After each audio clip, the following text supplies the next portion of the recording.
Welcome back, everybody. How was your break? Mine was good. Had some tiny burritos. And now we're gonna play jam games. Alright, so we got a decent body of stuff still in the packet for tomorrow. All the same, I think that it is advisable that we do what we can to buff it up a little bit. And also, this is a good opportunity for people who have not spoken with yet or seen. If you have a jam game, then I would love to play it while you're here. Tetra, we will actually go ahead and put your game first. We have not played Blob Island. No, we have not. And, you know, there's a lot to get through, so it's not too surprising. I would venture to guess I've played maybe 30 or 40 this week so far. And if anyone else besides Tetra is here from the jam, then by all means, don't hesitate to speak up. Let me know what your game is, and we will put it in the queue in a first-in, first-out basis. And if we run out, we will just play whatever I want to play and try to find something cool.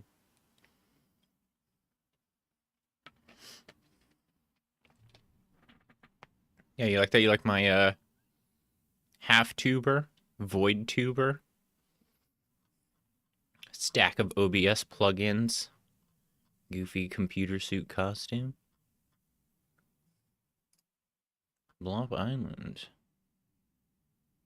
A JRPG on a time crunch. All right.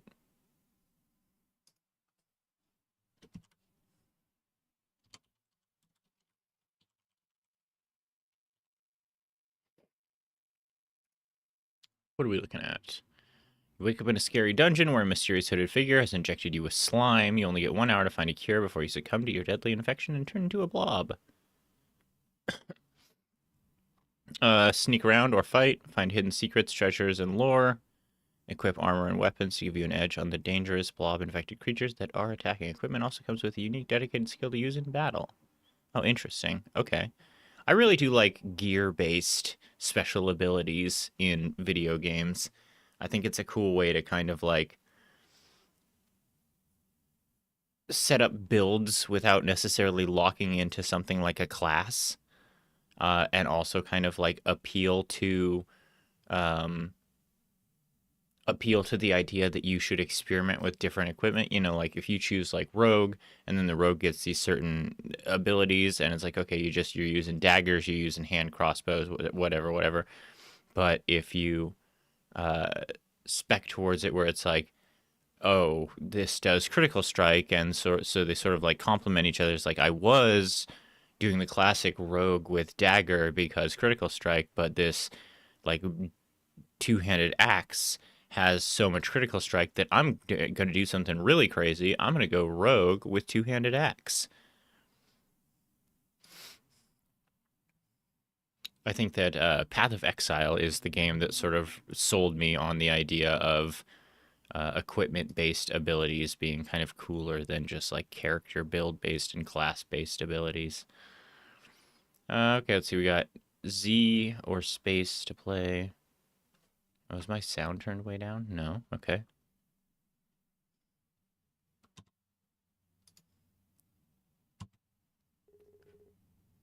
Where am I? Ooh, nice art. What? He's waking up. No, what's going on?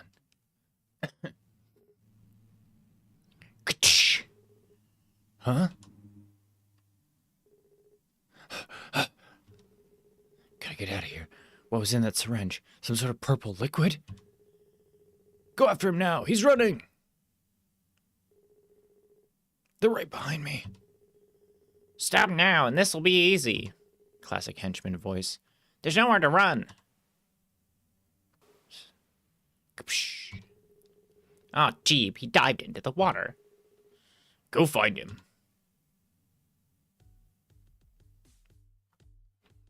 Okay. This is us. Hope this fisherman is like a talk and not a battle. Aye, did you swim all the way here? You're gonna get caught in the ocean's riptide at that rate. What are you doing, guy? I was just kidnapped by men in cloaks. They injected me with some purple liquid, but I got away. Purple? Ah, for the short time it was nice knowing you, bud. You know of this liquid? Aye, by the color. The devils are purple. I'd say you have only 1 hour or so before you're gonna. Accent is so terrible. Right. I mean it. Only 1 hour, they say. You don't have much time, guy. Head to town, quick. They might have the cure. But keep a watchful eye. The devils be in the bushes. True enough. If you're reading this, you successfully use the interact key. Use interact to talk to people, open chests, read signs. I for inventory. Up or down. Yeah. Left, right, space, huh? Have fun, good luck. Thanks. Treasure chest? No. Barrel? Nothing. Alright. Well, our hour's a ticking, so I guess we better get going.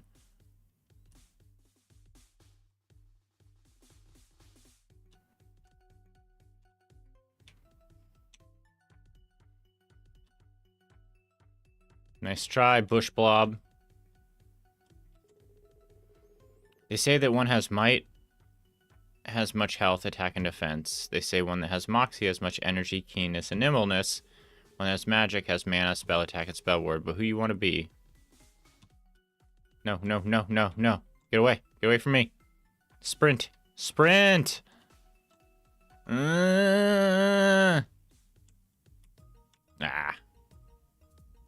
Oh, good transition.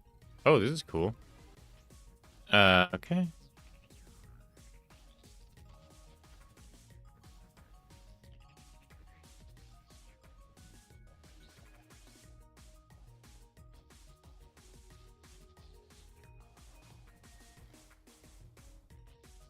Oh, but these cost EP. We'll just go with the standard attack for now. This one, yeah, get him. Oh, he's one of those, huh? Dead.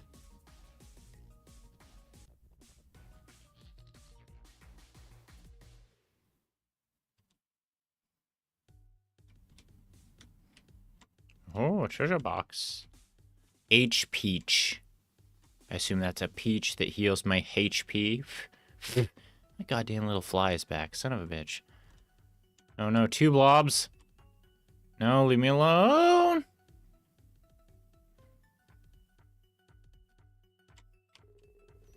Howdy, we don't get many new visitors. You don't happen to have a cure for purple ooze, do you? I'm afraid not, sweetheart. Golly, the apothecary up north might have it. Noted, thanks.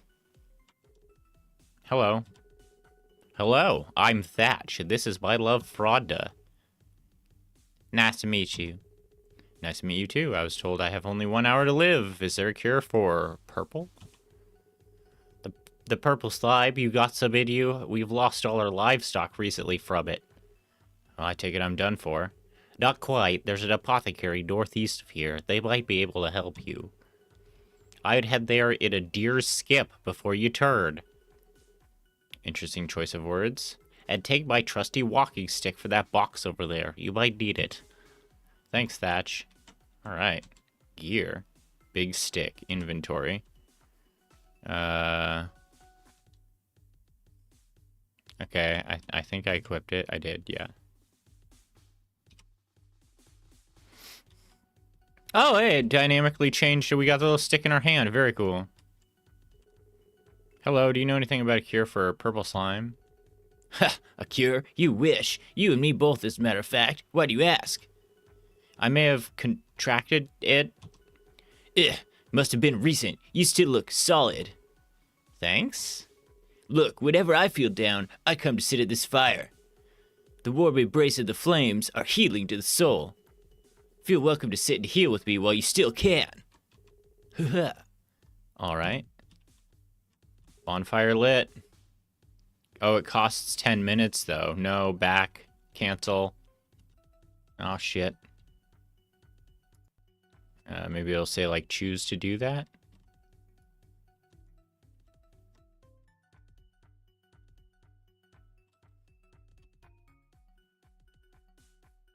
What is this? Hello. Oh, I can tell you're not feeling well. I used to take care of animals. I gather they didn't make. Oh, I gather they didn't make it. Well, no, the slime takes over very quickly. First they go bad, then they lose their form. Is there anything that can be done? There's an apothecary to the northeast of here. They might be able to help, but be careful. The animals out there are infected. Also, be quick. You don't have much time before it sets in. A lovely image. All right. Pick up rock to throw at slimes. Okay, northeast of here.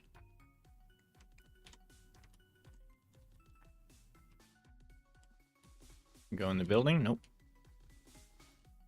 Oh, so many characters. Hello, have you heard of a cure for purple ooze? I've heard of the temporary remedies, but not a cure. Of course, we'd be the last to hear about a cure. Is there anybody who might... Yes, the apothecary. We built this village in the span of a few weeks after wildlife started attacking us. Even our own livestock turned. It's been a nightmare. We export logs to the neighboring islands. In return, they give us spices and much-needed food. The food is terrible, which is why we need the spices. Anyway, if town doesn't have the cure, the other islands might. Come back and let me know. Alright, we need to go north for sure. We might have to go east and then north? Yeah, it's looking like east and then north instead of north and then east.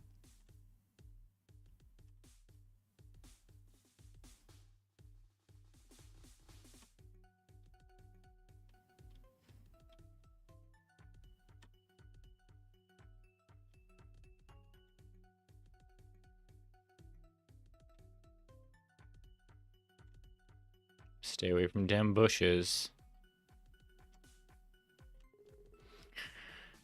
My favorite bush, signed Russ.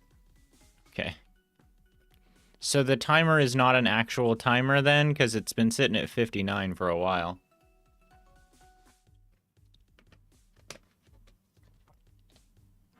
It's just an in-game, like, things use timer.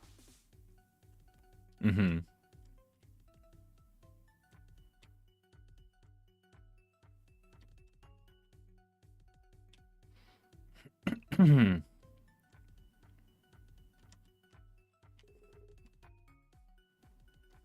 Genghis Town. Alright, maybe that's where the apothecary is.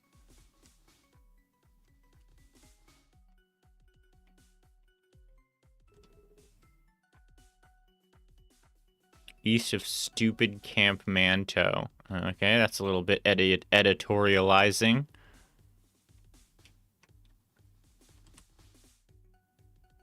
What is this? What am I saying? What is this?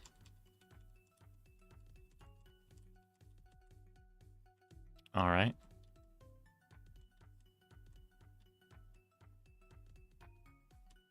Oh, yeah, okay, I see. So if you run from a bunch of enemies and you get stuck in a dead end, then you end up having to fight, like, all of them all in a row.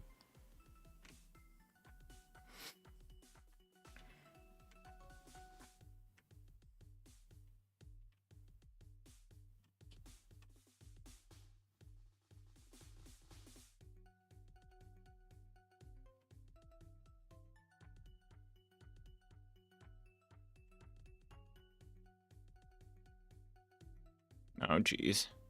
Oh, that's a dead end, yeah. Alright, well, we'll just do the fight. It's fine. Oh!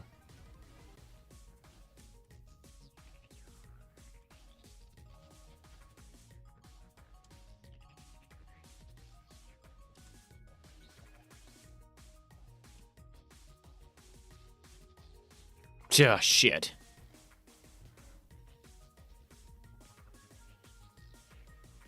Why are you guys leeching? You don't even... Oh, my gosh. Oh, my God.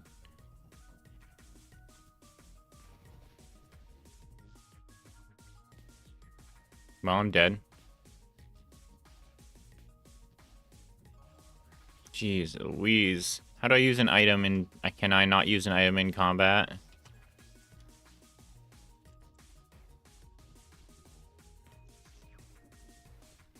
I'm dead.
Come on.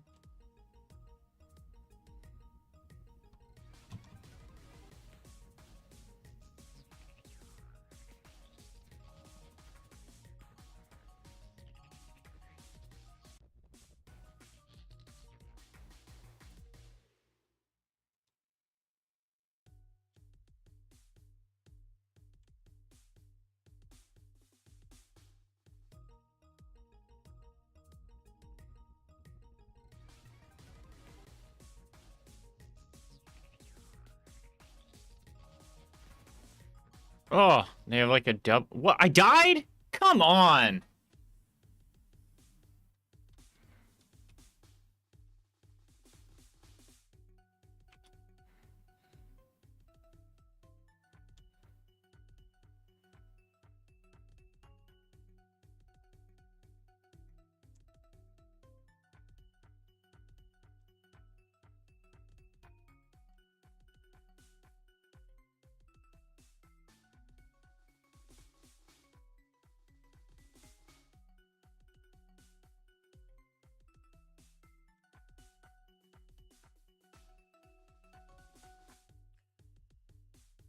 All right, we're in literally the opening area, and I guess we have to grind before we, like, do anything else.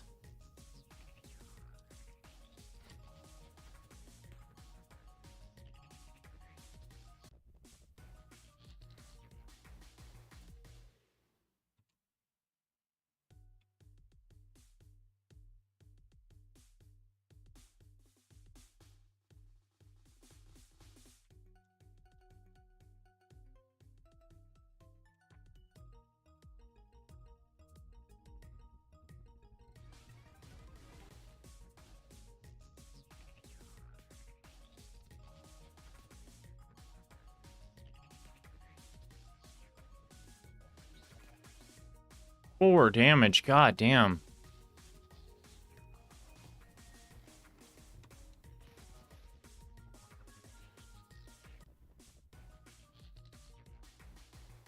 Still not up to level.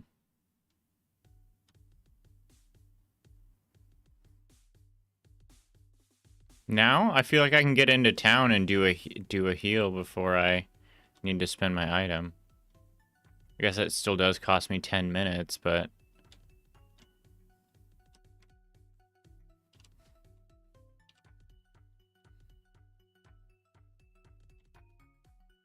Yeah, Peach doesn't cost time, but I mean... Yeah, okay. How do I... Ah. There we go. Full heal.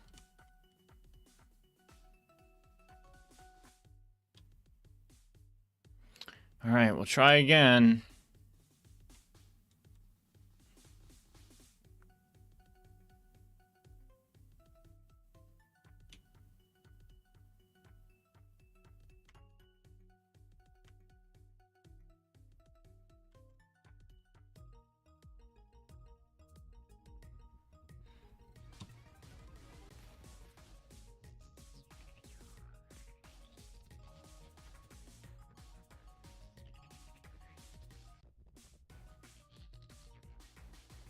Alright, we got a level. That's huge.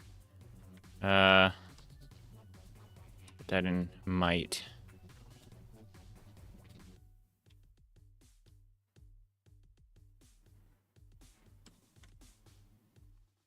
Now, do we want to go north?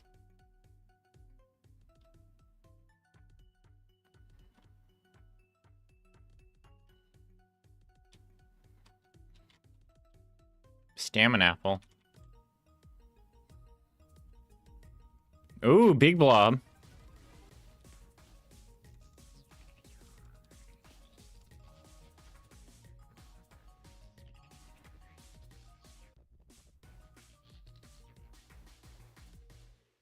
Dang.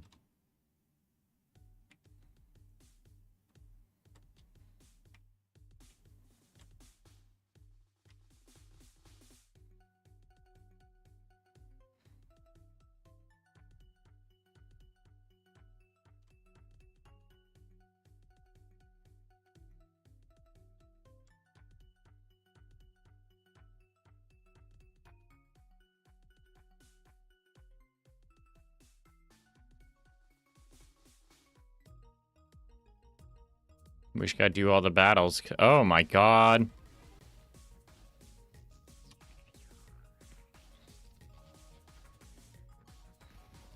Oh, 5 damage.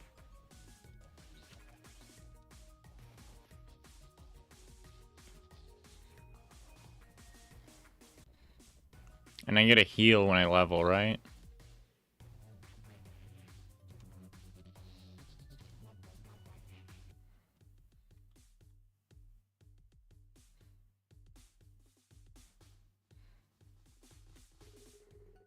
I found the Loony hideout. It's this way. The Loony?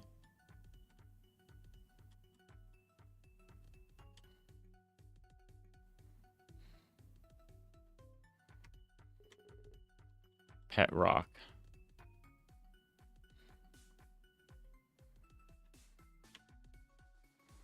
Oh no. Oh wow, I'm so fucked.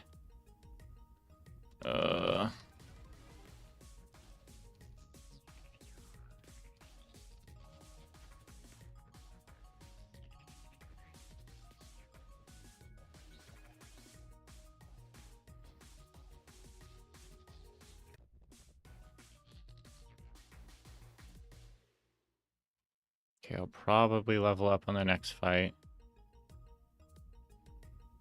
Oh boy.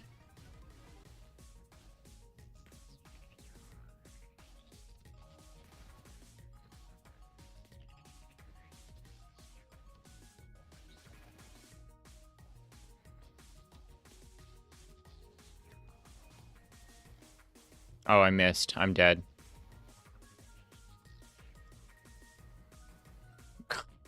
Another miss on my 100% accuracy attack. Oh, 95% accuracy attack.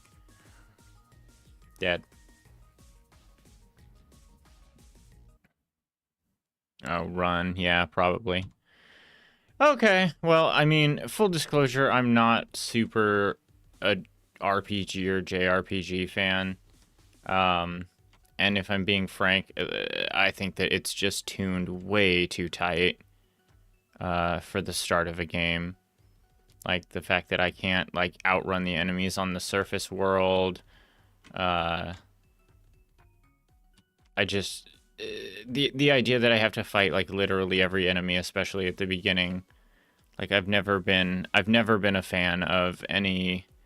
Like it's one of my main gripes with JRPGs is like the idea of grinding. Like I've always been kind of a firm believer in the idea that like you should be able to make it through the game in what would be expected to be the like typical amount of progression and get to like a boss or an area or trial and you'll be equipped to pass it, maybe not easily, but at least like conceivably.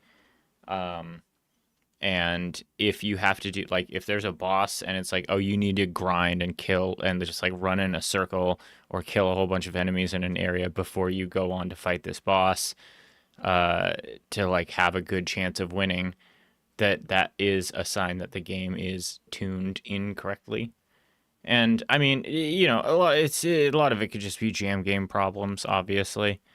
You know, balancing and the hard mathematics of certain systems are one of the things that it's like pretty ludicrous to expect people to be able to do inside of 3 days, 1 week, 2 weeks, whatever. I think there's a lot of interesting stuff here. The art is great. This battle sequence is great. The transition into it is very good. But for lack of more diplomatic way to put it, the way that this is tuned right here in the beginning is just like so discouraging that it makes me like disinterested. Like I don't want. It's not like, oh, I got somewhere, and now I could get a little bit further. It's like I feel like I'm just getting my face stomped in. It's like the first time you ever played Dark Souls or something. It's like, what is this? It's so unfair. I don't like it. I think that's a cool transition. This battle screen is also really cool.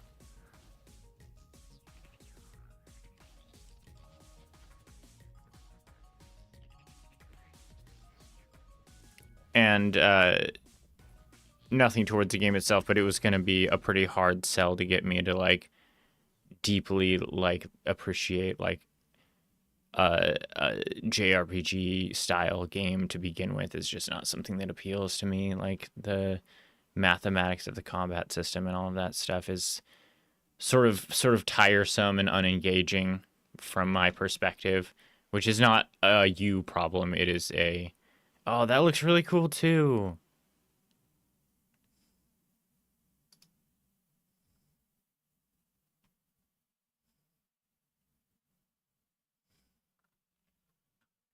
Yeah, there's clearly a lot of love put into the vision of this as a whole. But the mathematics of it are making it very, very difficult for me to be willing to go any farther.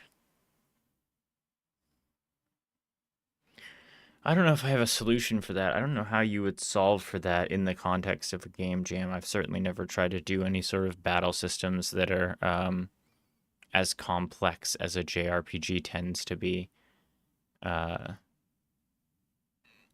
I guess I would say really just like swing easier.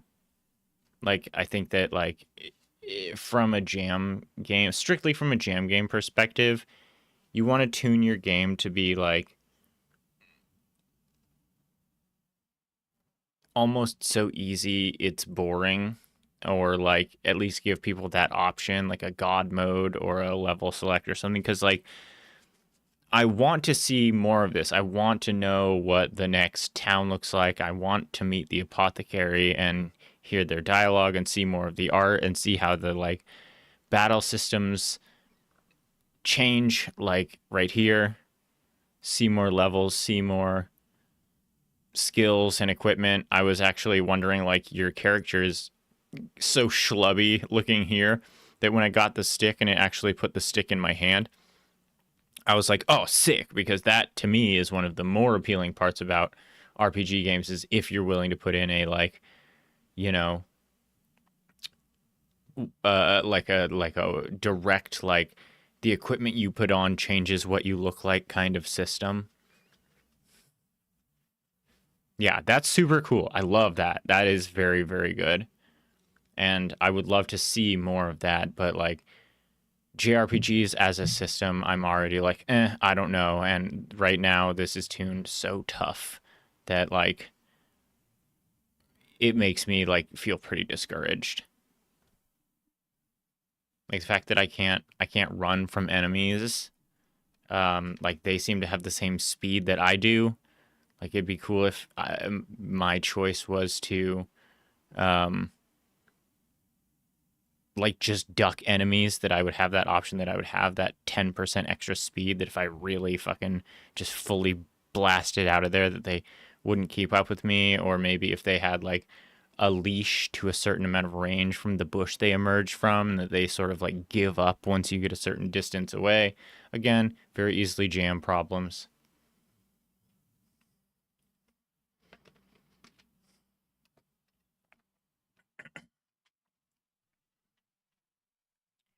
JRPG also to me feels like a really ambitious thing to do for a game jam, because they're so big and it is so difficult to balance them mathematically, and you don't usually get a lot of time for play testing, and you have to start adding enemies and items and just like putting it all in there just to get the idea down. So I think that the direction you're headed is very cool, but yeah, for me it's hard to, you know, stick with something like that, unfortunately. Of course, thank you for coming by and sharing it. And you know, if you've got any other game jams going on anytime in the near future, by all means come by. We've got days where we do playtesting of games even when it's not from any specific jam. We've got a work orders channel in our Discord. We're doing a different game jam like literally every week. We've got Spig Jam coming up next week, Down to Jam in September. I'm sure we'll be doing a bunch of GMTK, although I can't expect that you did anything for that, considering it is right on the heels of Pirate Software. But it's almost all we do. So if you've got like little dev projects or even a deluxe version of this, and you want to come back and be like, hey, we rebalanced it. What do you think? Then we would love to play it. All right. All right. Now what? I'm looking at the Great Eggscape. Loop it. Is this interesting? Is this an unintentional? Skinned is a legally distinct cereal game? Are there 2 cereal games in this jam?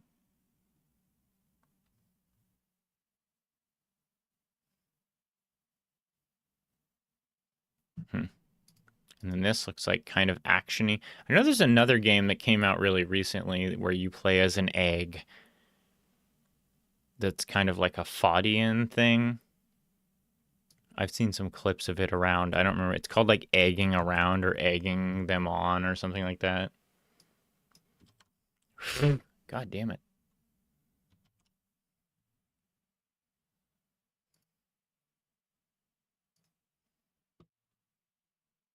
WSD spacebar. X to self-destruct.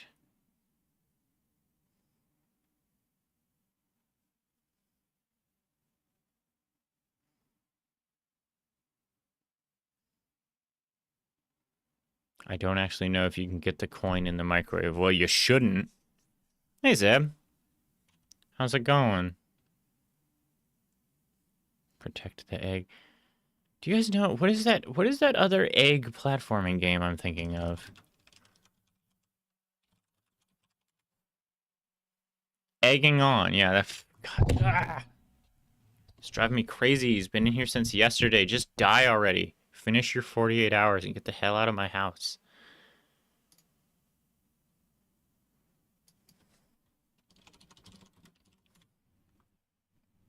Yeah, this is the one.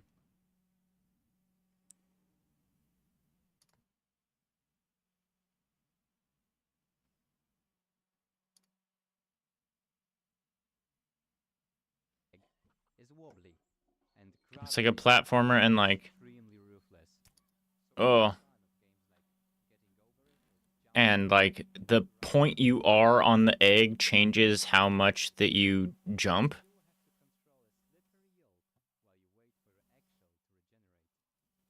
Oh.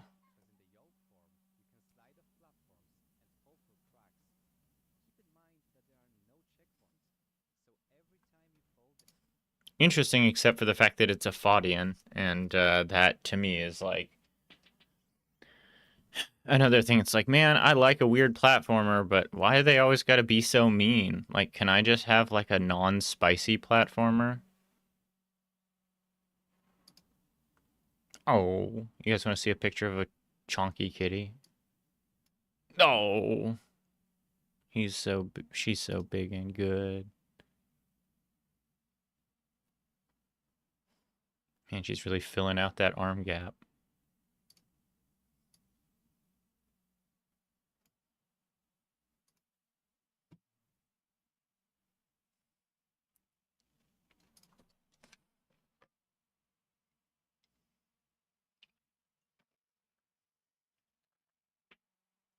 I've been sending tons of photos, like bragging slash taunting about how cuddly Cowboy is. I feel like she's trying to keep up. Like, no, no, not a cuddles too.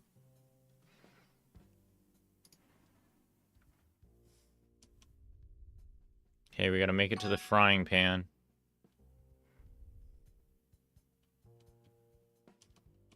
Oh god. Oh, we're dead. Okay,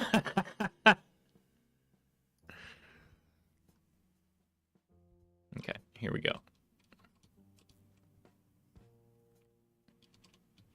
Easy now. Easy. Whoa, whoa, whoa, whoa, whoa!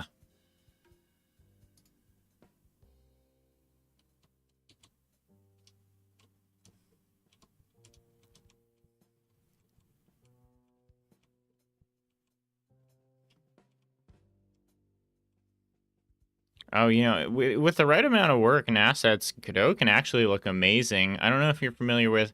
There's this one game that's like famously referenced when people ask about like how good can. Oh boy, do I have like a health bar where they ask about like how good can Godot look? You're playing like a guy who has like an anti-aircraft gun. You like exist in a big. It's got a weird long like one of those like German names that's like 10 words stuck together, I feel like, but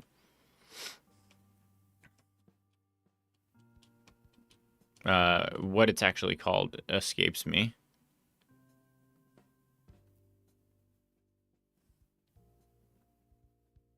I don't know what burst or ECS are, but okay, I'll take your word for it. I know how it is that like I know that I've you know, I know other people who are Unity developers where oh my god, fucking damn it.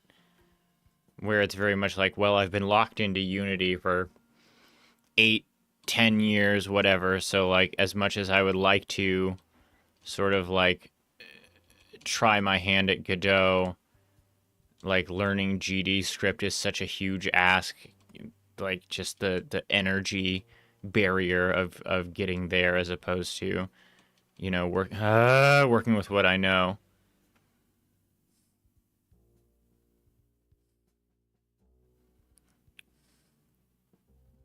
Weird way of coding doesn't transfer. I thought Unity used just like C sharp. Or are you saying that Godot is a weird way of coding? Because I know Godot's got its own language, but I'm pretty sure Godot also accepts C sharp script. Oh, that was cute. It said oof. That's the, burst code. Right.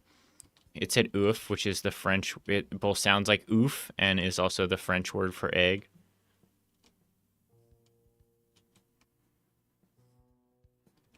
No! I didn't want to touch the jello yet. I wonder if I can hit this jello. Okay, no. But maybe. But what if? Wait, what is this right here? Can I get here? Nope. Damn, this is hard. Oh, shit.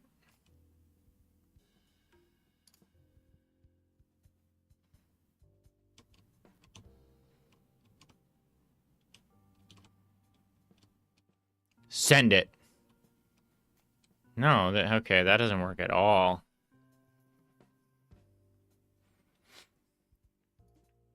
All right, we'll go the manual way. Oh, God. Damn.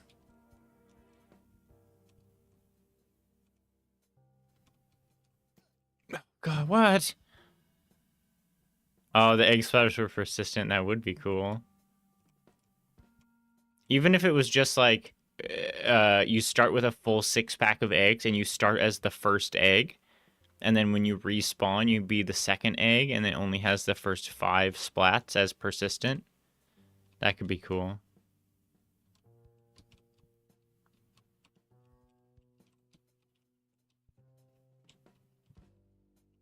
Slow down, bud. Okay. All right, we've made it to the floor fully undamaged. For the first time, I think. I wonder if you can damage yourself just ramming into a wall too hard.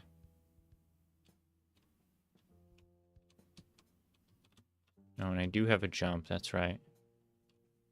All right, we can get up on this counter. I know we can. Here we go. Fuck!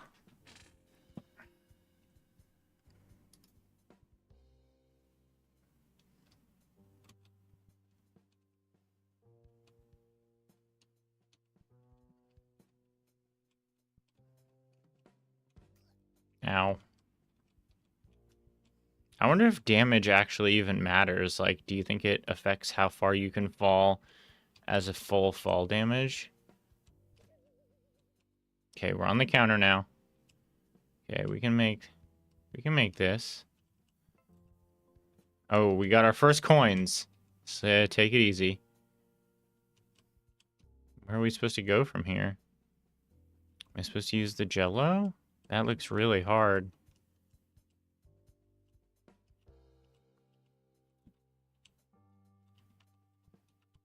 No. God damn it.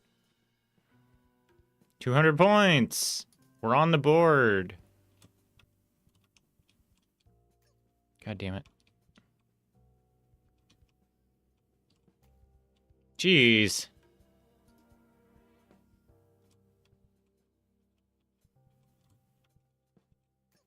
No.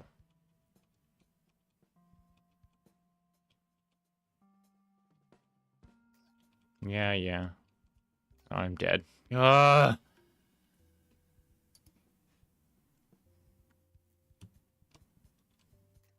Ow. Ow.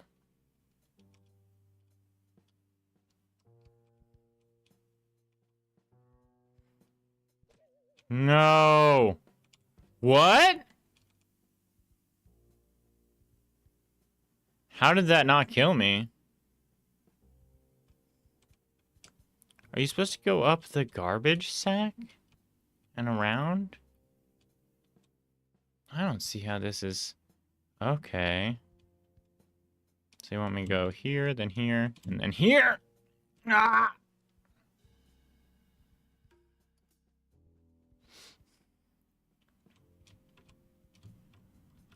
Oh, God. Ow.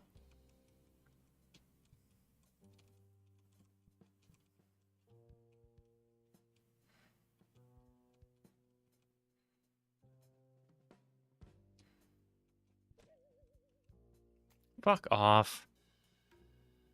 Alright, last try. Ow. Oh, fuck you. No, that doesn't count.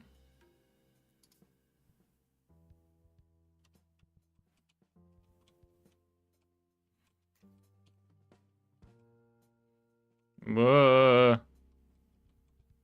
How much try going up the... Oh, go. Okay, we lived.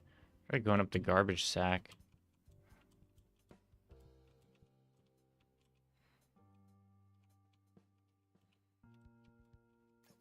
Ugh.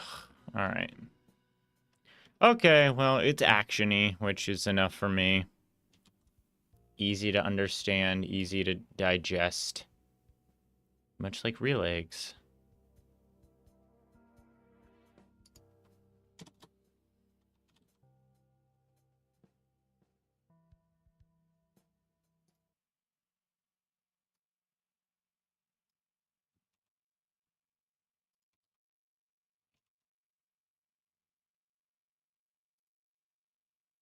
Alright, I'm gonna give up a minute and then we'll try this additional cereal game.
Woo! All right.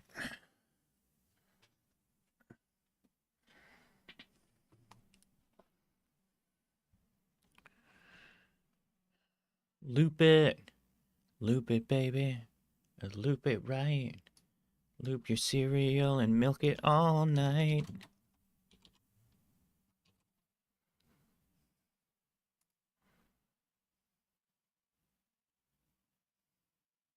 Click button when. The rotate button goes both ways.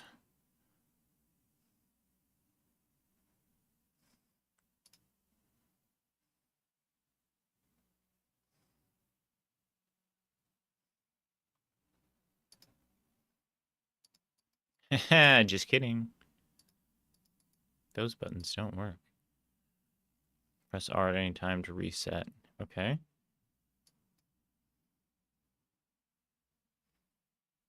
I did it! Next level.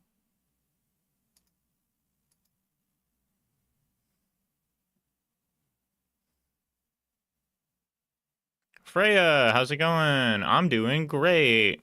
We already had a really fantastic day of showcasing various Pirate Software Jam games to, you know, our longtime stream buddy Ryan.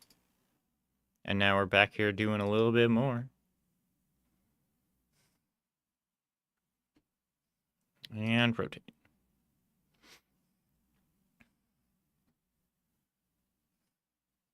Oh, is that even open? All right, I'll pull it up. I don't think the queue is open right now, but that's fine. We don't need it.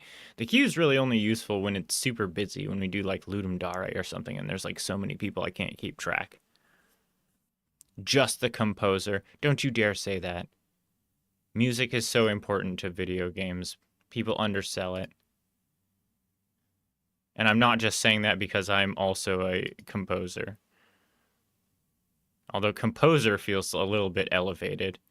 I just say something like, I make music. Oh! Whoa, what the fuck? Did you see? What? The hell?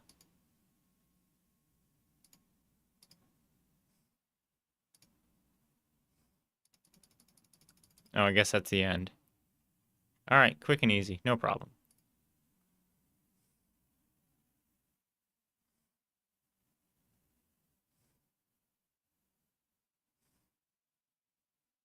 Spellbound.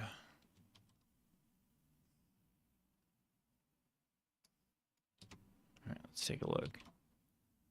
WASD to move, Q to draw cards, space to roll, right click to attack, drag cards to use them. By the Wizard Squid Company. Longzin, hello. Here, let me. I'll better grab this too now.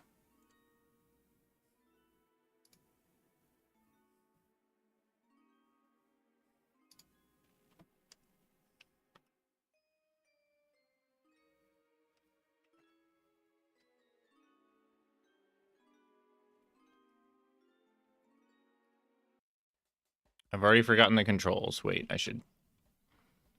WC to move, Q to draw cards, space to roll, right click to attack.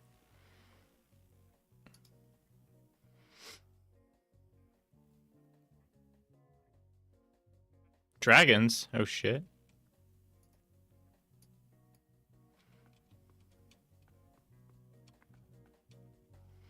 Are you looking for a wizard license? You can use each spell only once. Press Q to draw cards.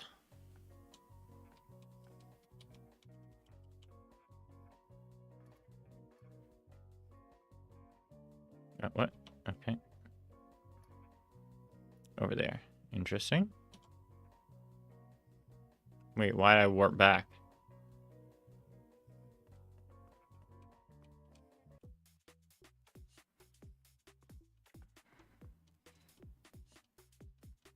Is that an enemy? Dragons! Oh, I missed. Kaplow!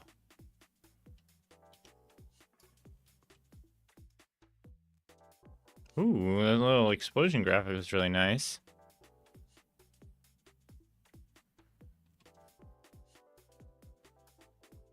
Audio Witch? That's a sweet title. Oh, I need to draw a card. Invincibility. Alright. I mean, I guess. Oh, invisibility. Dragons.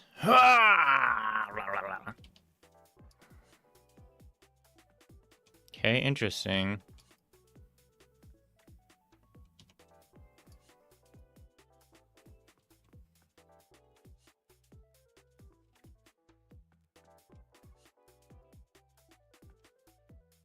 I wish I didn't. I'm gonna get rid of some of these heals.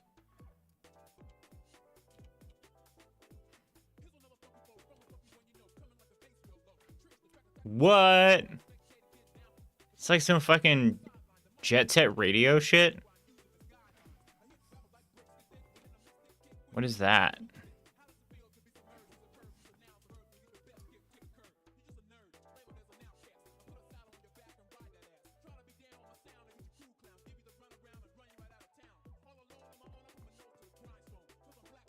Oh, you can't hear it? Oh, it's because it's super quiet, because I always turn things way down for game jams. How about like that? What do these do? These warp me?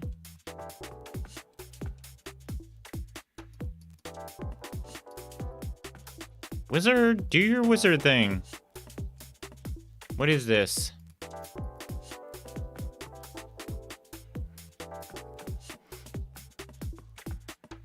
Yeah, you never know when a game jam game is gonna blast your freaking ears off, so I always keep it like super low, just out of an abundance, oh my god, of caution. Boom. Multi-shot.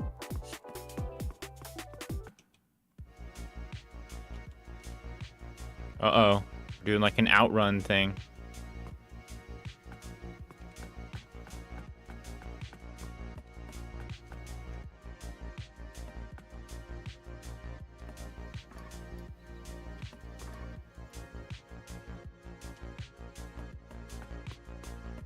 Do I need healing? No, I'm at full health. Ah! Oh, shit. Oh, enemy wizard. Damn.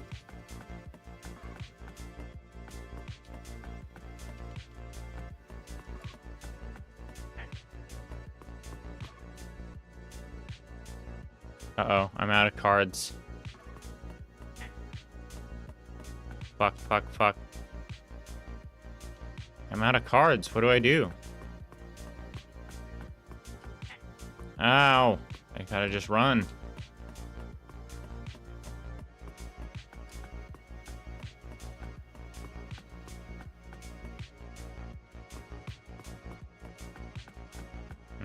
This feels like a boss. Invisible, please. How does he know where I am? I'm invisible. Well, I've got no cards left. I'm doomed.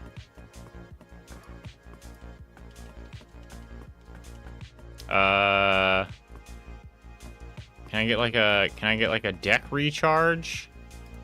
Oh, do I have a melee? Oh, lordy. This is not gonna go well, but okay. Get him, get him, get him. Oh, no.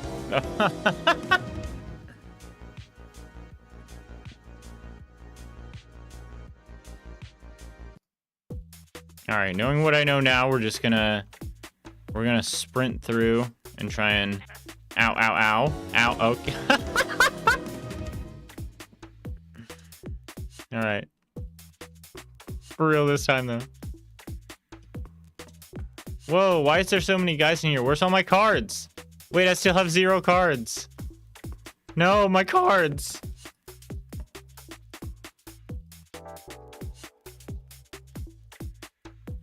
That's gotta be a bug, right?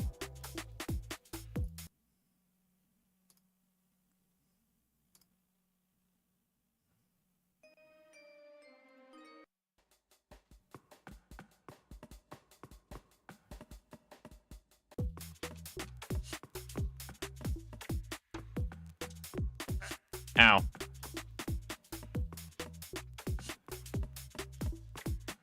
I don't want to talk to you. I don't want to know you.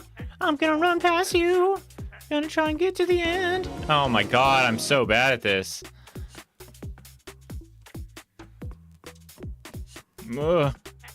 Ow, ow, ow. Ow, ow, ow. Oh my god. There was like one guy in here. Yeah, here, like one book. Okay. Okay, that's reasonable. Get out of my face. Stupid book.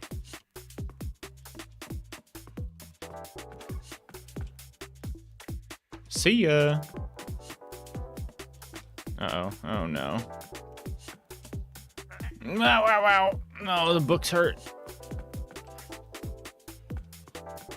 Oh, now we're at the boss. Wait, how are we already at the boss?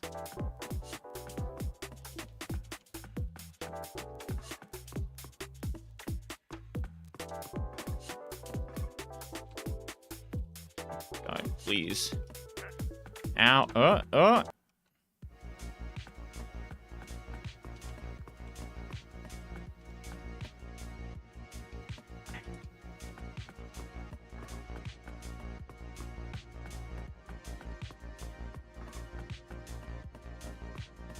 Oh, so useless. Oh no. Oh no. Please, please, please! Oh,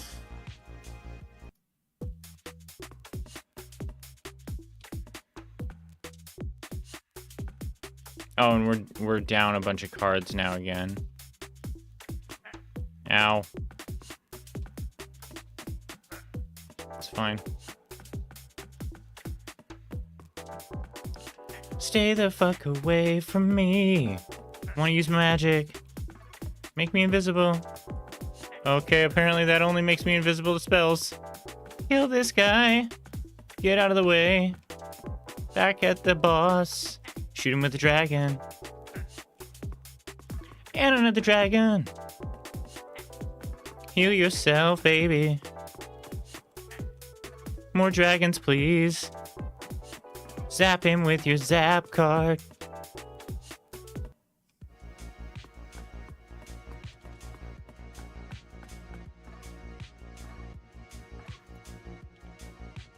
There we go, that's more like it.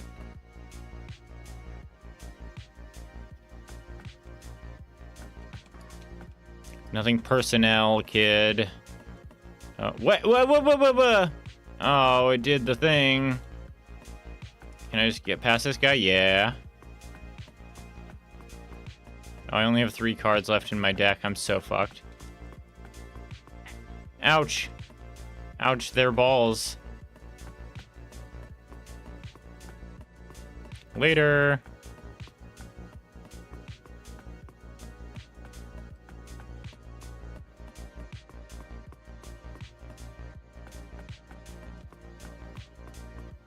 I only have 3 cards. There's no way. There's no way. Ow. That's a pretty good amount of damage, actually. No! No! I was gonna heal! I was gonna heal! A roll with space. Oh, I should definitely be utilizing that. Okay, we have to refresh the game.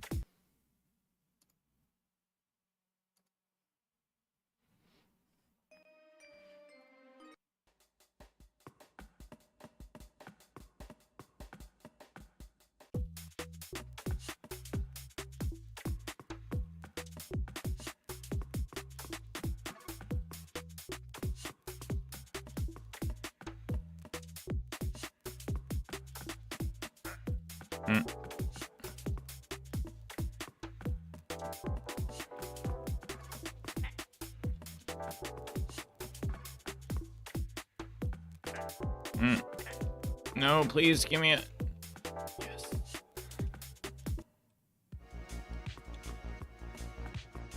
Oh, no enemies in this room. Tell me that that guy is at least the last boss. Haha, later, idiot.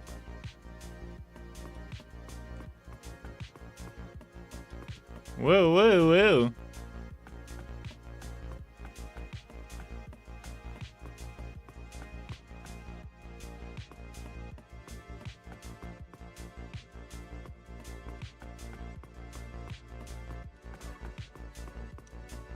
You can't shoot me, you don't know where I am. Oh, God. Dragons. Kabang. Kabang.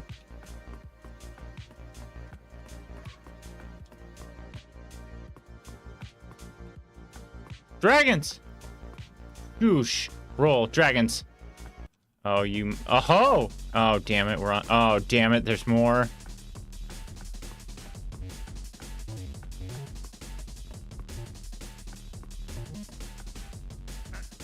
I don't care. Get away. No, no, no, no, no, no, no, no, no, no, no, no.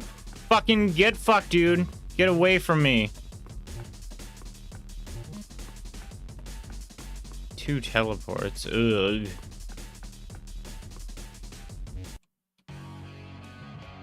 Oh, okay.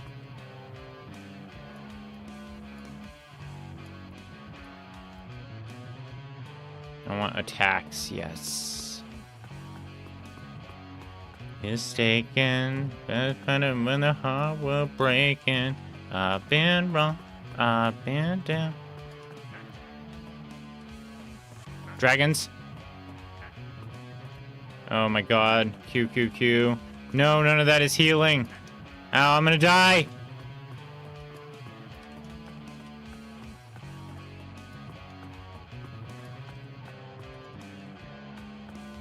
Please. Yes. Woo!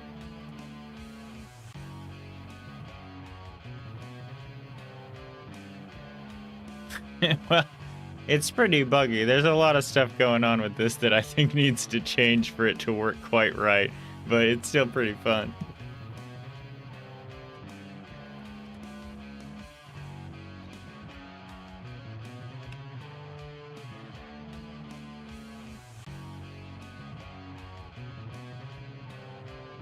Wizard ranking village person, you will never be a wizard. All right. Way to rug pull me on feeling good about myself, video game.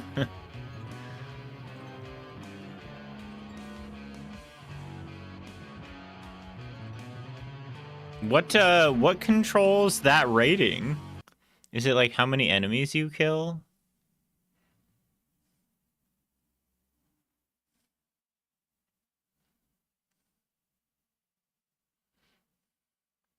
No, listen, I just make the music, okay? All right, I didn't miss anybody, did I? I've got Lungs game. Yeah, okay, I think we're good.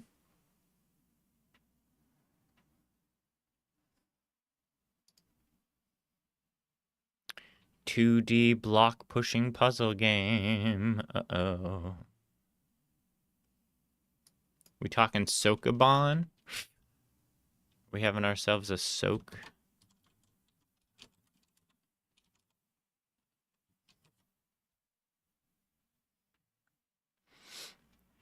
Multiple characters in the game. Each has its own characteristics. Every character is controllable by the player. The player controls the character until a certain condition is met. The character is happy and steps on top of a special tile, or if they die. The criteria of happiness depends on the character. Once the condition's met, the level is restarted, and the player switches control to another character. The character which were controlled by the player would replay the player previous movements with the character level complete of all characters in the level are happy and stand on top of soul tiles. I'm not going to pretend I understand all of that. I think we will hope to see it in play. Ooh, hey, look at this. Plus minus to switch level. Great feature to add for a jam game. It's like, look, I'm stuck. Can we just go to the next one? Give people an opportunity to see as much of the game as they're willing to take a look at. That is a very, very good thing to add to a game jam game, in my opinion.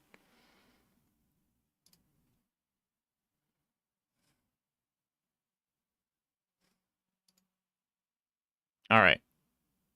Here we go.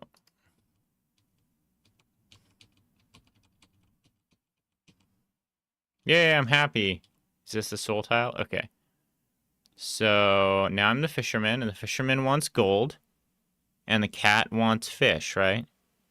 So we push you here, and then we get the gold, so we're happy. Then we go to the soul tile, then we become the cat.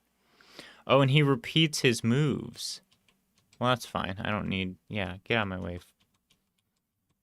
Oh, interesting. And then a different soul tile, this one. Huh. Okay. Huh. Well, can't I just... Oh, he stepped on a soul tile and blocked me. Oh. And so now I can't...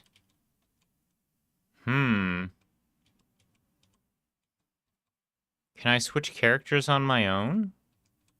Or do I have to just, like, dance down here? And then, now that he has some moves, will be the cat. He'll grab the gold. He'll get out of the way. No. Wait, how do we... What?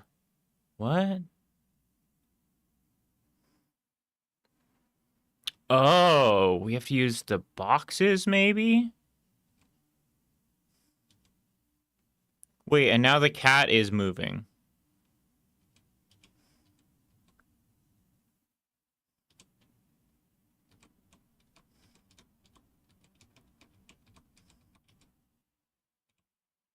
Shit. No, we only need one. Oh, now I'm the cat. It's switching back and forth. Okay, we grab that. We go here. So then we grab the fish. Go up. Oh, the cat can't push the boxes?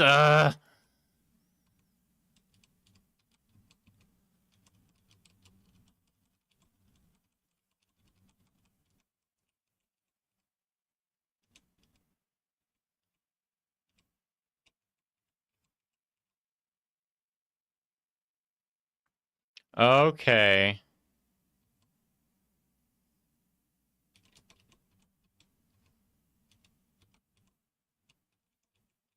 There we go.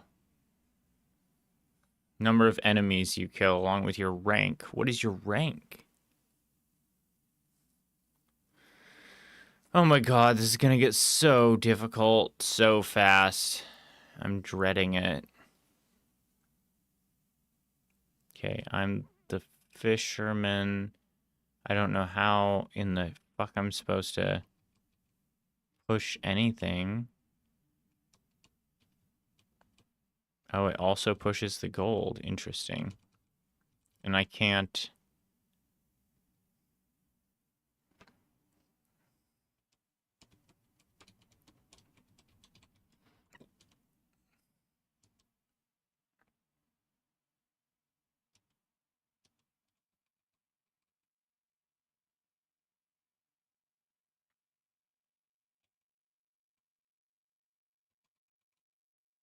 Is that...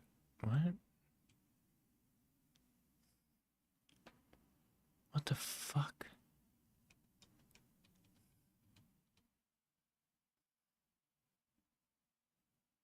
Oh, this is so way too smart for me.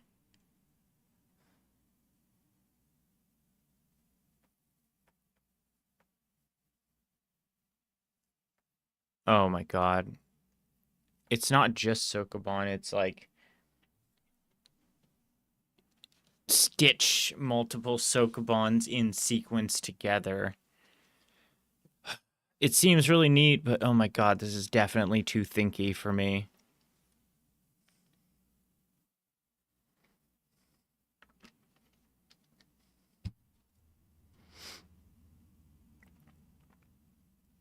How do we get a cat across the water?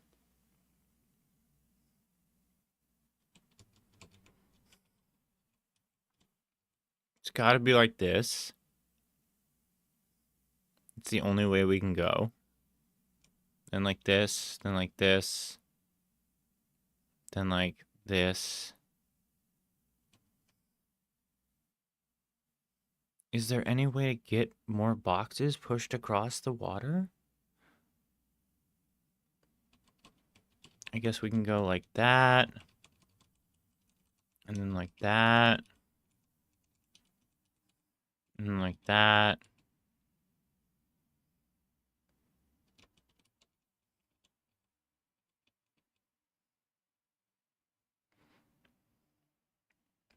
Yeah, no, I'm not gonna figure this out. I don't. This is too smart. I don't understand it.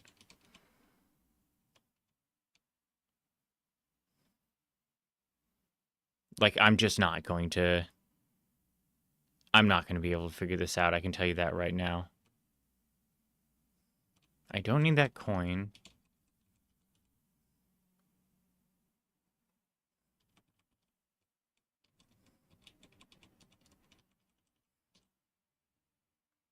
I need to push. I assume the cats can get across the boxes on the water. But to get to the coin that's in the soul tile there, I need to push the fish into the water, but I need that second fish to get the second cat.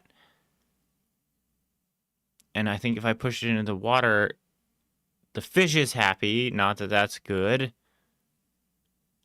And then I just do that, and then I can get this.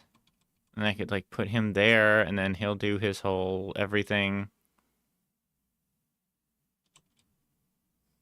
Wait, who am I now? I'm not the second cat? Why am I not the second cat? Who am I? Am I the fish? Oh, I'm the fish now. But what good does that do me? I can... Okay. Wait, I can go on the land? Yeah, okay. I'm sorry. This is not happening. Like, it's not a criticism of the game directly. I think that mainly it's not tutorializing me, like, what can a fish do? What can a cat do? What can a man do? What do the cat, fish, and man want, respectively? Which is a tutorialization problem, which is very much like a game jam problem, and not necessarily an issue that you can raise with something right off the bat. Like, you just don't necessarily have the time to build in those kind of things and slow drip it. But past that, puzzly, thinky, Sokobani games have never been our strong suit. Like, we always struggle with them so much.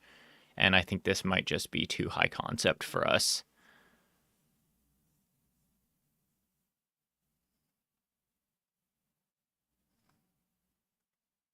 Maybe if we skip the level, we can see what the next one looks like.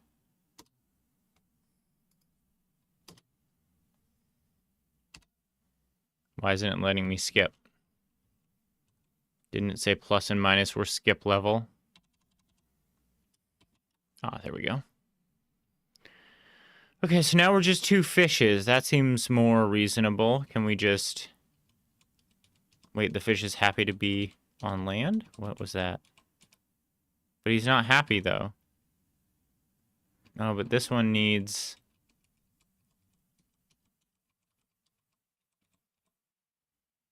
Did we do it? We did it! Great, no problem. How in the shit...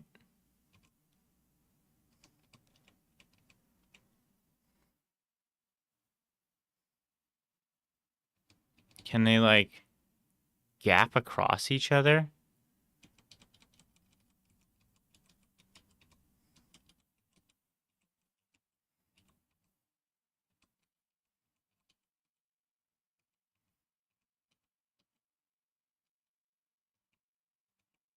Oh, no. Oh, he repeats my moves? Oh, fuck all that. Come on. Who am I playing as now?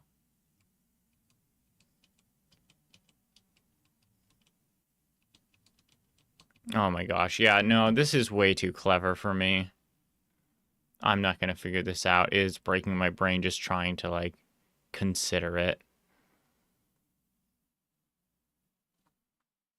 I'm sorry. I don't think it's a diminution of your game at all. I think that this is just beyond me. I'm not going to figure it out. I'm just going to sit here and suffer.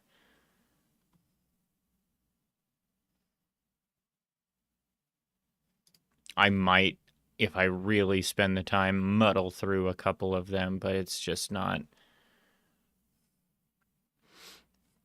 Figure out the tutorial better. Yeah, I mean, there's tutorial steps to it, and then I think even past that is just, like, again, not at all a criticism of the game. I think it's me. I think it's that I see something like that, and I'm just so completely intimidated, and, like, it feels like almost a game that I need to, like, take notes to be able to play. And there are a clutch of people who are going to love that, who are going to be like, thank God, something to challenge me.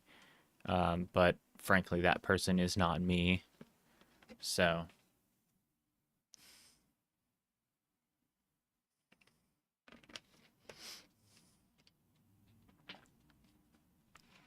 it's a really ambitious thing. And I think those kind of like high concept puzzle like ideas are something that meshes really well with experimental game design. Because we do see it a lot when we play this kind of stuff. Um, and I think that one of the pitfalls of that is that uh, particularly people who do programming, I think, have that puzzly mindset where it's like they get excited by the whole like, whoa, what do I do? What am I supposed to do? I don't understand. I hate. Oh wait, there it is. I'm amazing. I'm a genius. Wow, that feels so good. Like that. I feel like that's programming in a nutshell. It's like, I don't get it. I don't understand. What the fuck is wrong? Am I stupid? Oh, wait. Oh, there it is. Oh, I get it now completely. Click. So when you design a puzzle game like that, like there's gonna be a subset of people who fucking love that shit, fucking love it. Uh, but it's just not me.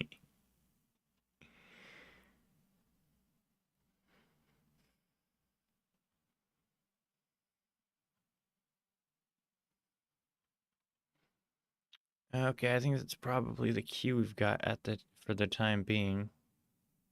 Like I've said quite a few times, really this year I've kind of owned it that like for me in games I want cargo fast, jetpack, laser gun, double jump, monster explode. Like that's what I want, and I want the game to be like, wow, you did such a good job. You're so smart and cool. And I'm like, thanks, game. Thanks for making me feel awfully great about myself. Like that's the core of what I'm after when I play games these days. Sometimes some certain games that are like more puzzly, I get into it, but it's not raw puzzly. It's not like Sudoku or Sokoban or something like that. It's more like a game that sort of presents that sort of thing as more difficult than it actually is. And then when I get it right, I feel super smart. Like I don't know, Superliminal or The Witness or something like that, where it's like a more like soft puzzle. It's like it's actually not that tough, but if you're kind of a dummy, then maybe it's gonna feel tough. But then once you, yeah,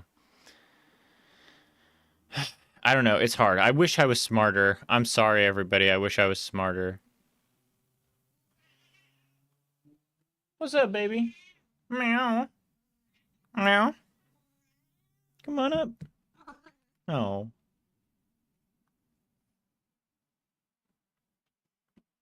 Cowboy. He needs his cowboy cuddles. Except I think I'm gonna get up for a second. Also, I'm not sitting in a way you can sit on my lap, cowboy.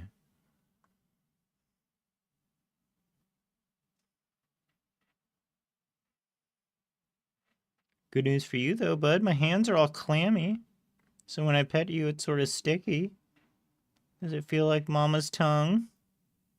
Hmm?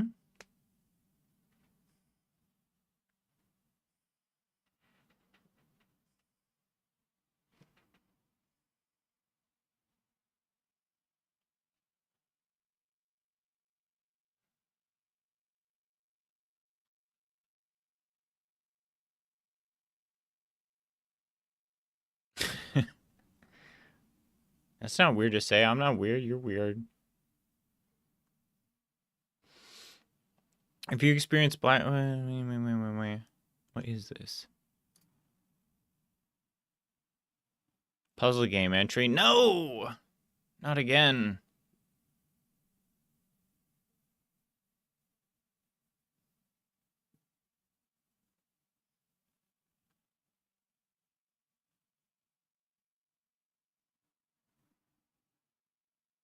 Great. All right. As long as we're in agreement, as long as I'm totally normal and everything I do is a normal human thing that normal humans do. The toothbrush trick. What is the toothbrush trick? Is this like lemmings but goblins?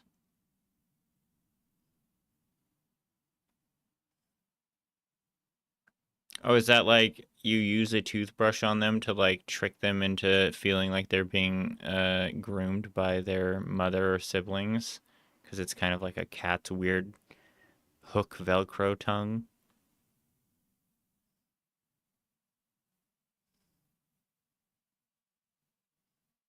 Hmm. I haven't heard about the toothbrush trick. I did hear about wet your hands and then like dry them so that they're a bit damp because then that pull on them feels a little bit more like uh, the grooming they would expect from another cat. And I tried it on Cowboy and he didn't, he seemed pretty indifferent to it. Um, what was going on? I think that was maybe when he was still screaming a lot. When I first got him, which was just not too long ago, back in May, he was howling all through the night, like just endlessly, to the point where on like the fourth or fifth day that I had him, at like 4 a.m., I sat him down and was like almost crying and was like, buddy, you need to fucking chill out. I'm serious. Like, if you don't chill out, I'm gonna have to give you back to the shelter. Like, I can't do this. Like, he was waking me up like every 90 minutes all through the night. And so I was willing to try just whatever. But then what ended up really working was I had a bedroom window where he could see outside at night, and I think he was like pining for the outside. And so what I did was I took a my bedroom window right now looks like I'm an insane person because I didn't have any one big thing. I tried putting up like a blackout curtain, but it kept falling down. So what I ended up doing was taking the back of like 2 dozen like approximately cereal box sized cardboard boxes and slapping them up as a tiling against my window with duct tape so that he couldn't see out. And ever since I did that, he's been way, way more chill. He does still like to climb up onto the kitchen counter and stare out the kitchen window in the night, but he squeals way, way less. And yeah, we have mostly normal evenings now. Thank God. Because he is such a sweetie when he's not screaming.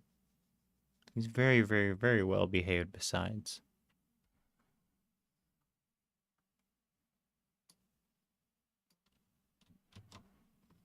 Like, almost upsettingly well behaved. Like, even things that he does that I wouldn't put past.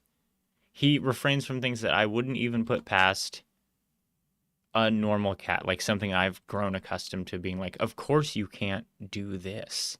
Is like, I had a cat before that would climb up and open the drawers of the kitchen cabinets to get bags of like chips and shit and try and like rip them open in the middle of the night. Cowboy, I have accidentally left open bags of chips in the office overnight, and he does not come in here and investigate them or mess with them at all. He's not a scrounger. He doesn't screw with shit. He doesn't claw the furniture. Like it's like a besides once the screaming died down, it was like cat on easy mode.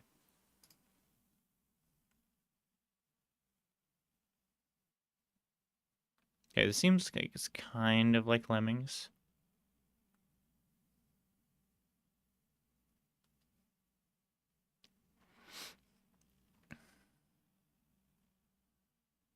Yeah, they don't care about human food. Yeah, he doesn't beg for human food. I mean, he wants his food obviously, but yeah, he doesn't beg at me for human food at all, which is wild. I would think, he came from like a hoarder situation, and from what I understood, they were not particularly disciplined about feeding him on any sort of regular basis, so he did kind of have to fight and scrounge for food uh, with like his cohabitors and outside and everything. And you would think that kind of lifestyle would turn you into like a voracious scrounger, but no, if he gets his breakfast and dinner, he just doesn't give a shit at all. Yeah, right, baby. Boo, boo, boo, boo, boo. Oh, woo, woo. All right, I'm gonna get up for a second.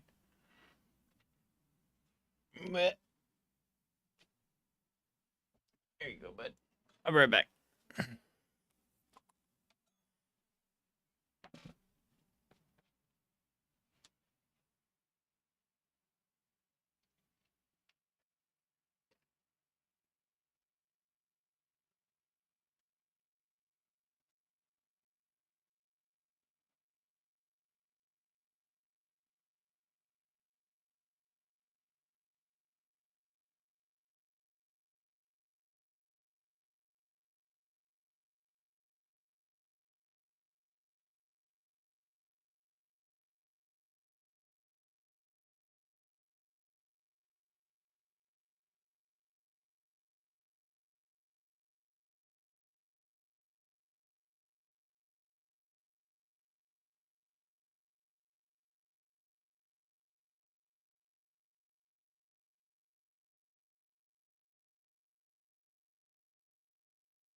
All right.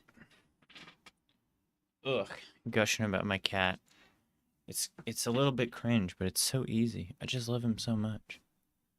I wonder if there's a way that I could unify uh game jam stuff and cat stuff. And be like, as a game developer, your player base is a lot like having a kitty. If you want them to do a cool thing, you have to make them think that it was their idea.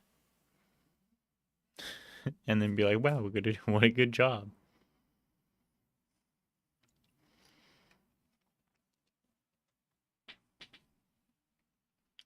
Juice in your video games is a little bit like the chin scritchies of game design.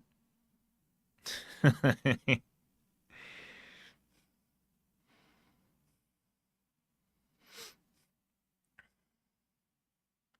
we gotta get one of them to our hut of relaxation.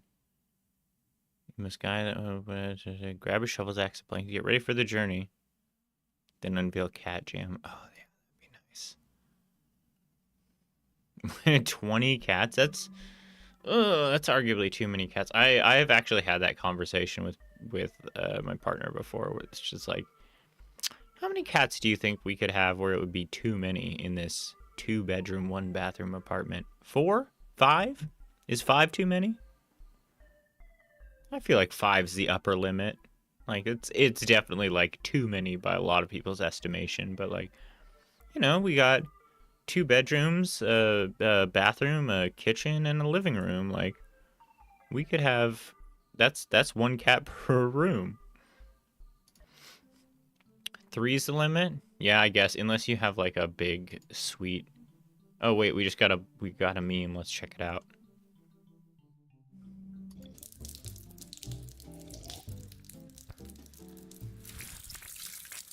Ugh. Oh, I'm leaking. Oh. Oh, I know this guy.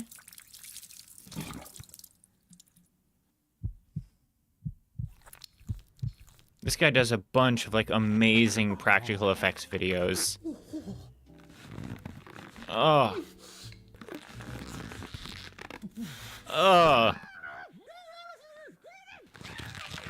Stop.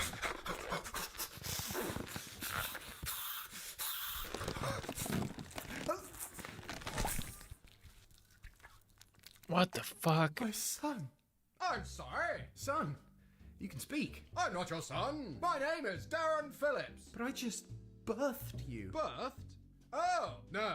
I'm a tourist from another dimension. You're on holiday. My belly button. No, don't be daft. I just jumped through a tummy button wormhole from my dimension to have a nice little holiday here in yours. So, you've booked with a travel agent? Well, I got a package deal. Wait, where's my duty free? Your duty...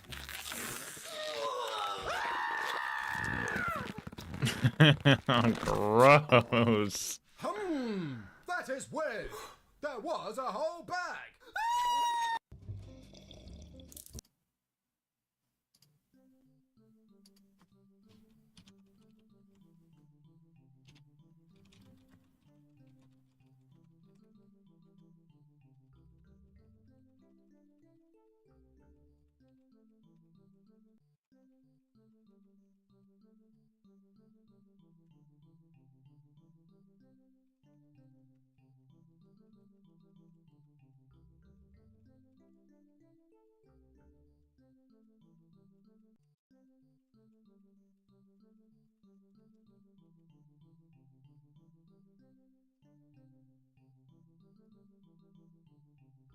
Yeah, he does some fantastic stuff.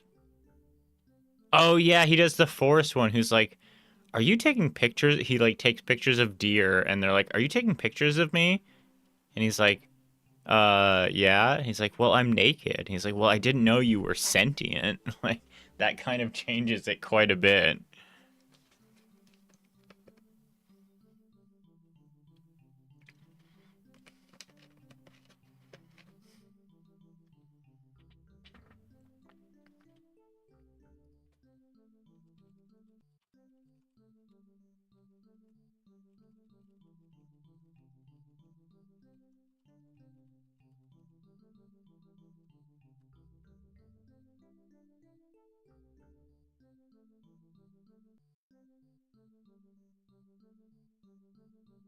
Password for level 1, BEGN, okay.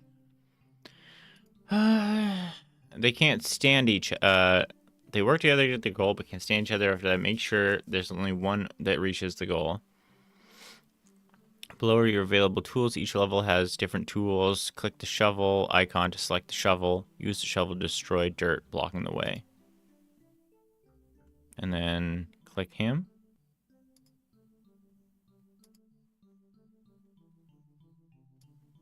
Oh, or I just destroy it? Okay.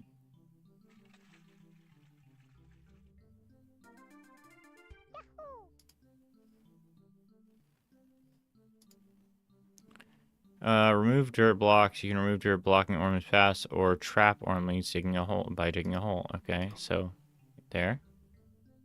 So now only one gets there. Got it.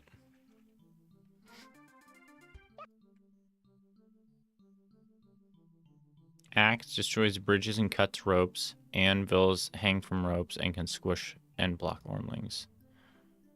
Okay. So we let him get across, and then we destroy a bridge.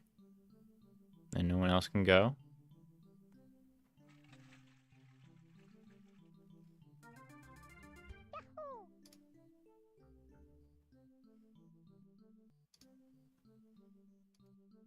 Wait for one to go, and then we cut the rope.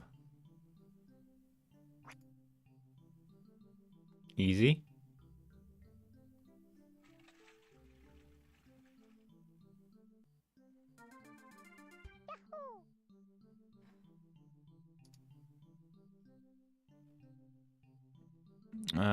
Shovel can also destroy anvils. Okay.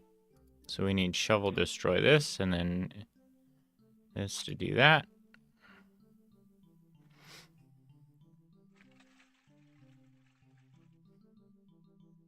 Are there a whole row of tools? Cool. All right, now we have 3. So we need the axe to... Wait, how do we... Okay. Then we wait for 2 of them to get past, and then we cut that. Oh, shit. Wait, that might be fine? No, I don't think it's fine. I might be able to kind of cheese it. Get this guy to go down there and beat the timer. Probably not, though. Oh, no, he's gonna get there too fast.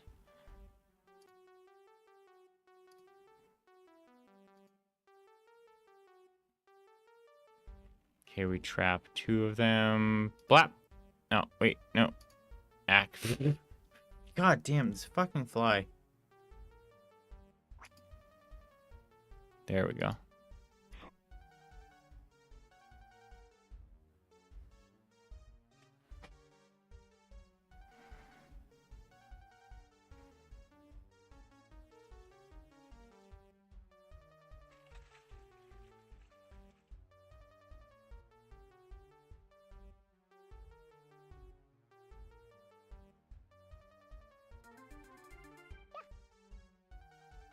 Pits. The log can be used to build a bridge. Okay.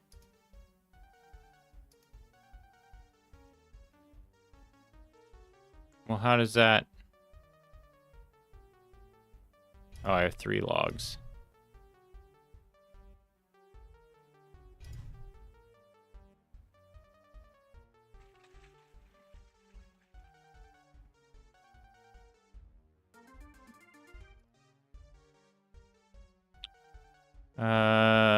Jormings can break walls that are 1 block thick.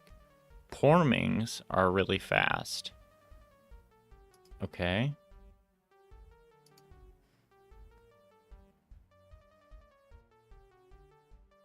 Is that a Jorming? Okay. Oh, but he can't. Okay. So we go like this.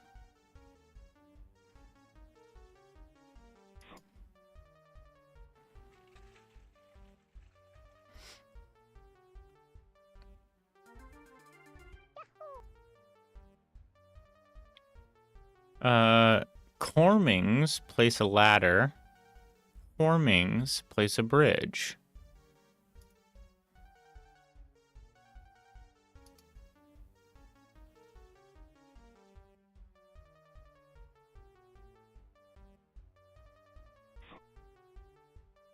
Okay, so we need one to place a ladder, the next to place a bridge. Oh, shit.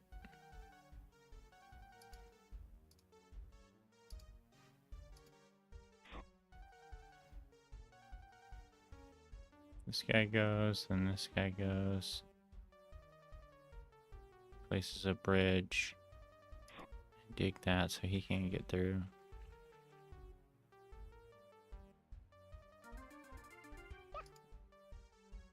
Interesting. So it's basically just lemmings, but you're supposed to only get one through. Okay, we got a bridge, we got an axe, and we got 2 shovels, and I don't remember who is who here.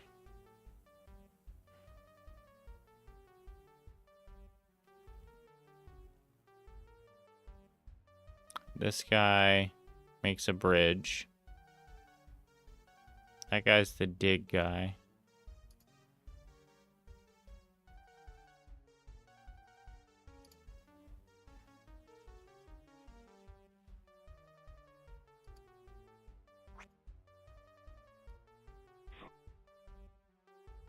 No.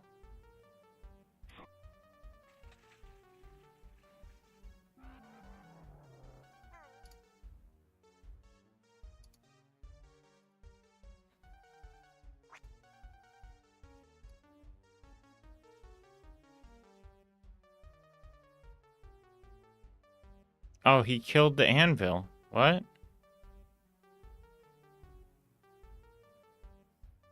And this guy's gonna make a bridge.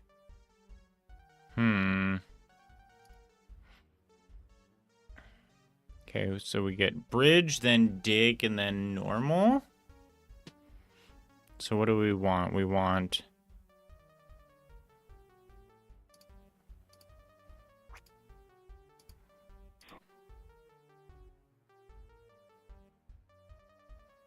But he's gonna kill the anvil? Yeah, shit.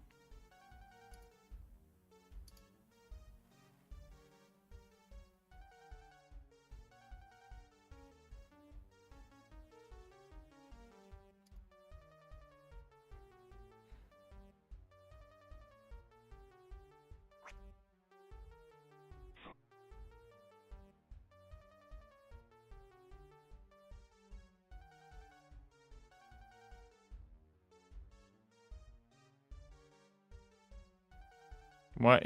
Okay.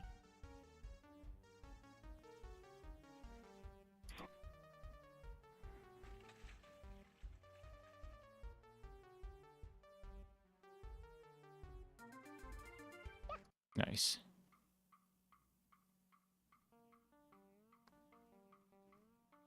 J-Hard, hey. Yeah, what do you got? Let us know. Give us a link in chat. We'll play it next. We're just muddling through whatever we feel like playing right now. I recognize your name, and I'm not sure why.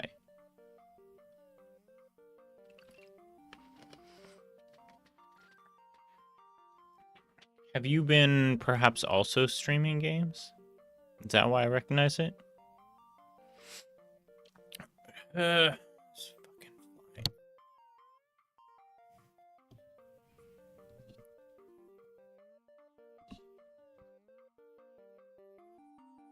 Yeah, you streamed a few. I think I actually did pop into your stream when you were play rating stuff yesterday or the day before. We got 2 normals and 2 dig guys. Let's just see what they do on their own.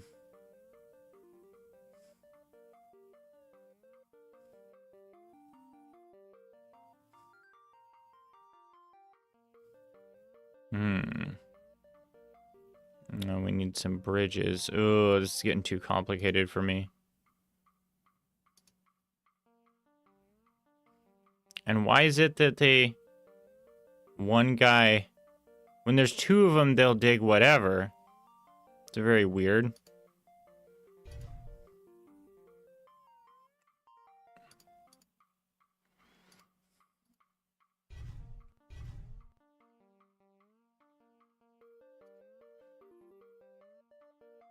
Yeah, Pagorli's mod. You want mod? Hold on. I modded a bunch of people recently. And you certainly deserve it.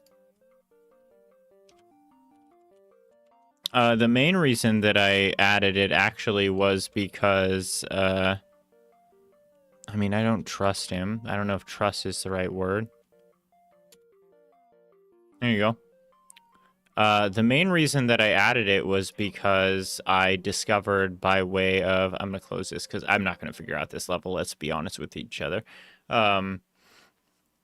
You can do... so, like, mic volume is at 0 right now, just fully 0. So you can do volume, mic, probably case sensitive, -25. And then bang. And then, oh, suddenly I'm way quieter because I'm at -25 decibels. I put in like a chat-based volume control for mic and desktop. So if it's like, oh, you're too loud or you're too quiet, people can adjust it manually. Thanks, whatever streamer / YouTuber I found that has a streamer bot tutorial for that.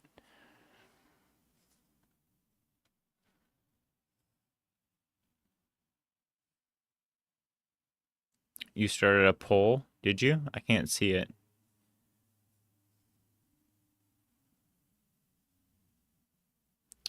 Already started fixing a billion problems with your jam game. Remaking while devlogging, lots of user experience issues I may have to walk you through when you attempt it. Okay, that's fair. I mean, that's kind of what I do when Ryan's here, is like, I, in the week, plug through the game and, like, struggle through, like, a lot of the, like, less intuitive parts of a jam game so that I can just be sitting there right next to him and be like, just so you know, the dev didn't mention this, but this is the way that you do this thing. Also, as I think we've learned over the years, Ryan straight up just doesn't read tutorials, and then he's like, I don't understand, what's going wrong? It's like, well, maybe if you had fucking read the tutorial.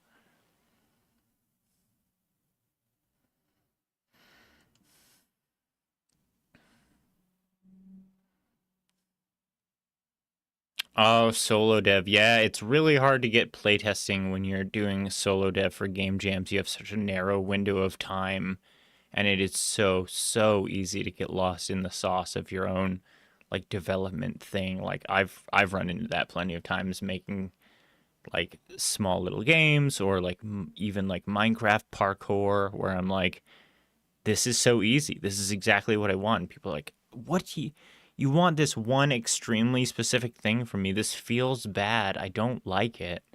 It's like, well, you should like it because it's good, and I worked hard on it.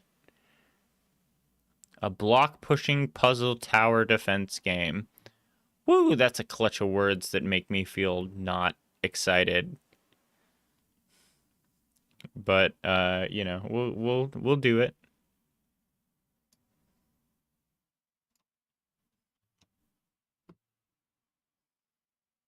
Nothing personal, obviously, but Sokoban, I think I actually do like Sokoban as a concept, you know, when it's done very lightweight in like all the Zelda games, all the old 2D Zelda games and stuff. I do think that that's an interesting and decent like puzzle system. I don't hate it, but like after 8 years of doing game jam games and having Sokobans be so common, like I feel like we're just so over Sokoban as a system, where it's just like, I don't want to think about pushing blocks anymore. Especially challenging to make it work well in a game jam. Maybe. I can't speak on that. I've never tried to make a puzzle game. I actually still to this day find it baffling and very interesting, like how one even goes about designing levels for a puzzle game. Like, it seems like something that you would have to do, you'd have to be so smart to do. But like, or like, I just don't understand the process at all. Like, you start at a solution and like decide the steps and build it out backwards, or what? Make a solution, scramble it. Yeah, something like that. Like it's completely beyond me how puzzle game design actually works. I've never really tried to do it myself.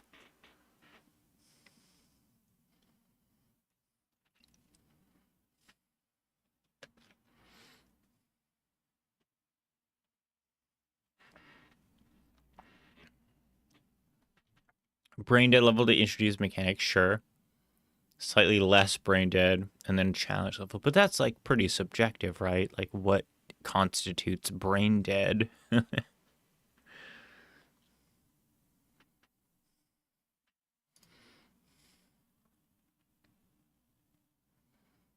Okay. WSD, U to undo. Space to start a round, during a round, WSD for movement, up and down for zoom. Wait, how did the no but in capital letters? Uh-oh. Sorry, bud.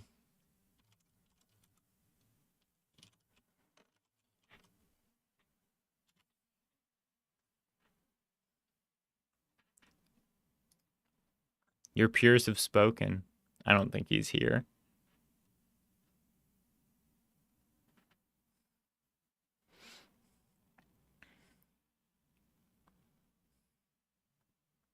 It's your task to defend your castle. It's come to your possession an ultra-sensitive power crystal. A single tickle and it will shatter into pieces. Ooh, don't tickle my crystal. Something this precious must be protected, and worse is likely sought after. As an artificer, you have no innate magical power, but you can infuse magic. You can infuse magic into machinery. You must use this machinery to secure your keep and your crystal. Use the controls. You have first position your towers, and you just select the level and start the round. Then you can fly around and watch as your towers defend or fail to defend your keep from an onslaught of goblins. Harsh feedback is welcome. Oh, that's nice. That's nice to put that specifically in. I think that's something that, oh, but be nice too. What is this supposed to mean? How do you have harsh feedback, but be nice too? Hey, I'd just like to start off by saying I really like the way that your game is total dog shit.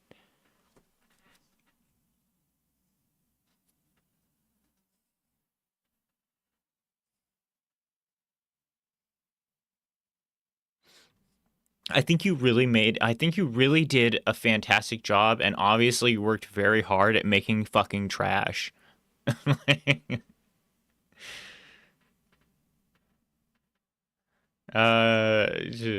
pain points I'm well aware of. SFX, okay. WebGL's performance issues. Do we have a downloadable? Okay. Name your own price, but also I've named a price, you know, if you're just like strapped for ideas.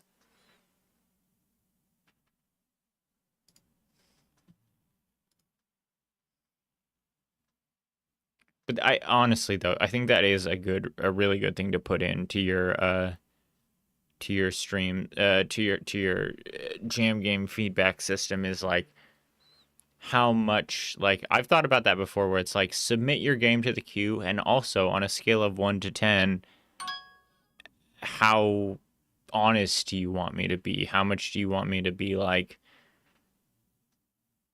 just really unapologetic and just talk about like exactly.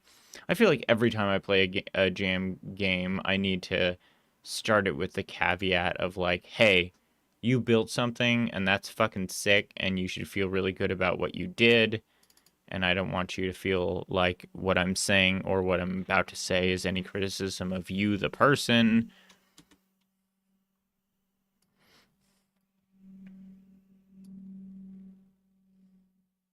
Okay. And let's look at these controls one more time just in case. Block. Okay, so there's a block pushing phase and then like an attack phase.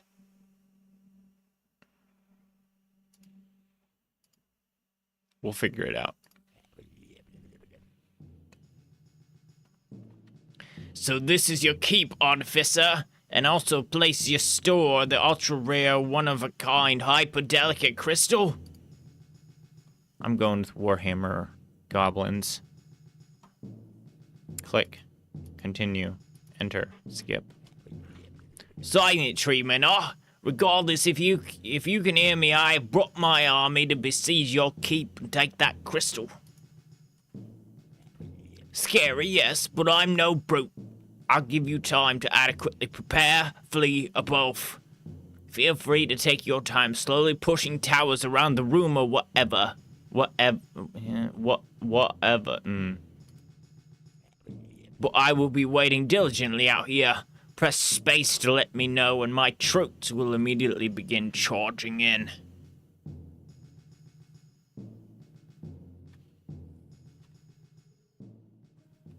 Okay. Let's see. So, this is our tower. We have 5 undos. Where are the enemies gonna come in? Here? So, and the blocks do what? Do we want to... The white cube's the spawn. Okay, so this is where the enemies come in. So we will just not let that happen. Go away, goblins.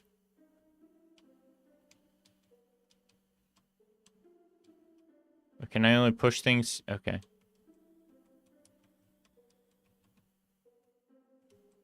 I'm just gonna do like an in practice session and like learn from that. And then I'll be like, ah, I see how it works now.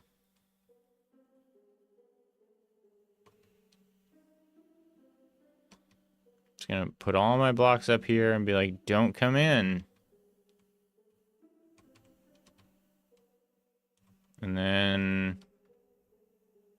Wait, what's the button to go? No valid path to crystal found. Oh, I'm sorry. There needs to be a valid path to crystal? Okay.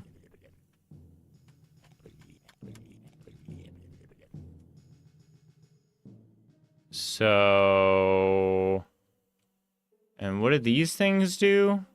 Okay. Oh, wait. Reset.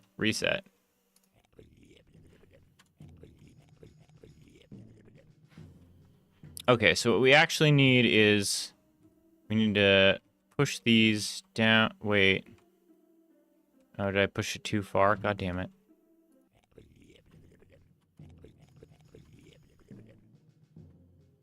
Okay, so these are our shooters, right? I assume.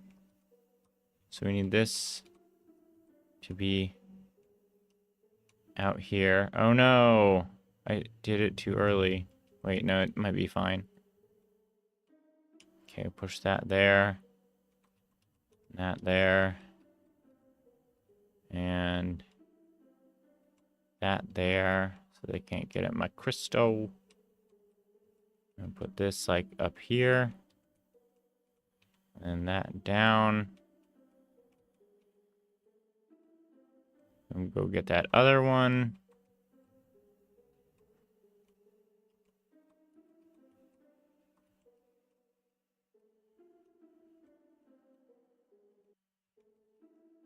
And then these, I think these are like shooty towers, right? And then how do let's start spacebar. Do your worst, goblins.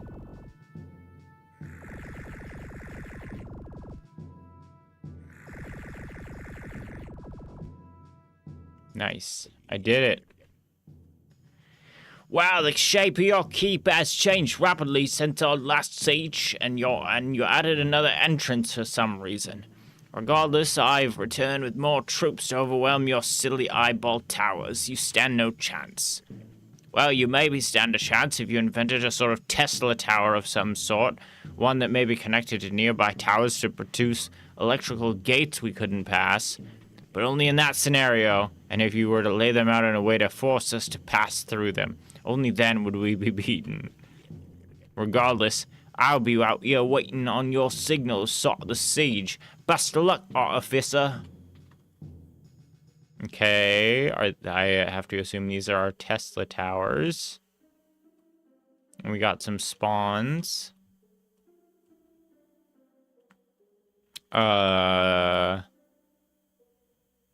What happens if I just say go? What do these do? Well, now you're already just forced to pass through them. You got zapped. Get zapped! No, they didn't get zapped.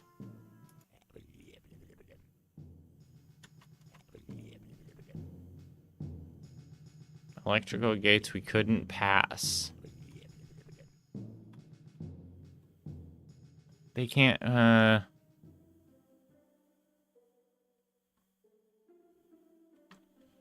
Right, yeah, I get that. I just don't know that it's useful to me terribly right now. If I move these, it's gonna say no valid path to crystal. I need him to pass through them, like, multiple times?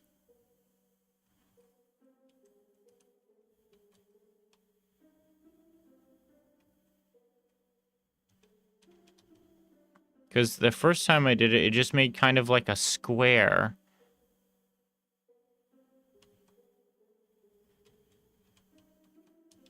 I'm not sure I understand.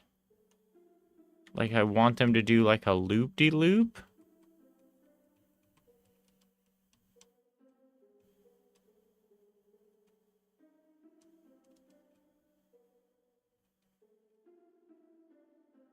So now they have to go through once here and once here individually, and then also a second time here.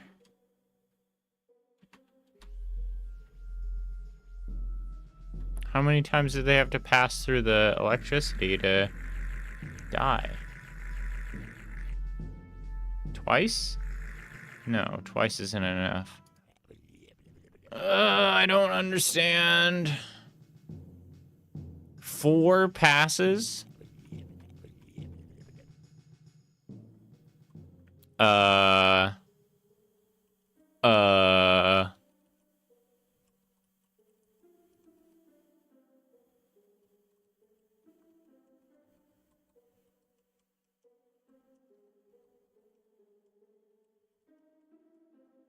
Whoops.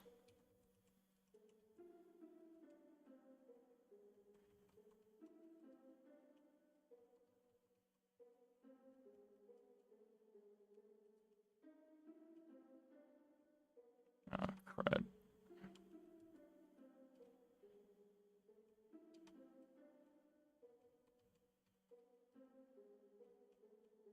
I'm gonna be honest with you, I don't understand at all.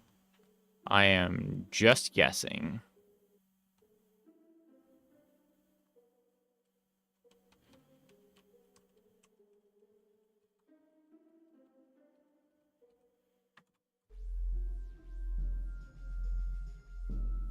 No, where's that? Okay. No, that's dog shit. Hey, boats.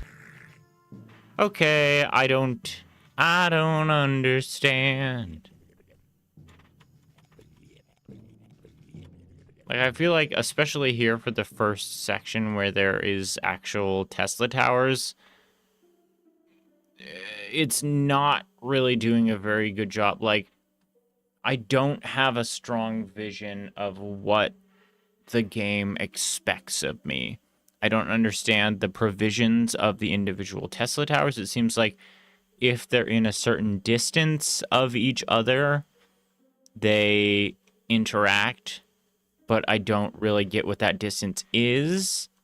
Maybe if there was some sort of like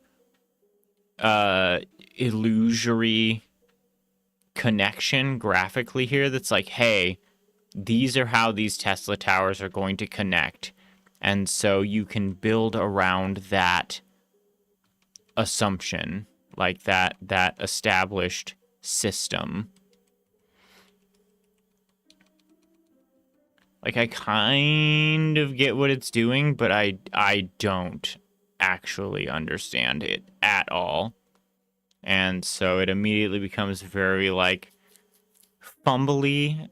You know, like, I feel like puzzle games especially really need a very strong sense of, like, what does the game want? What do the individual pieces do? And if I can't grasp that, then I'm sort of like experimenting. And it very quickly makes it very like frustrating because I have to like try a bunch of different processes just to get myself in the space that I want to be. And it feels so much better to just be like, aha, I see what we've got going on here. Yeah, so it definitely seems like it's a distance thing, but now they're just gonna get around. I should have pushed this one over maybe. There's no onboarding. Yeah, that is really, really rough to push through in a puzzle game.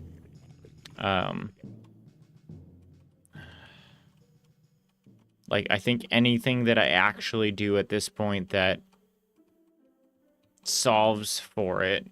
There was a game I just it's not so different from the Lemmings game that I just played, where like, I mean, the Lemmings game did like a great job of tutorializing what each individual piece does, but it's still like, I mean, it's so hard to make a jam game, I think, that soft steps people into what you want from your game quickly, unless it's an established formula. Oh, they're just gonna walk right through. They'll get maybe 2 passes. Yeah, I don't know.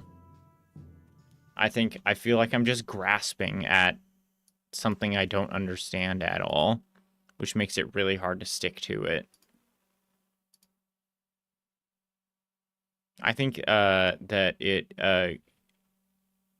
it's interesting to like arrange the pieces in such a way that creates a system where once it's automated, they can't fight it.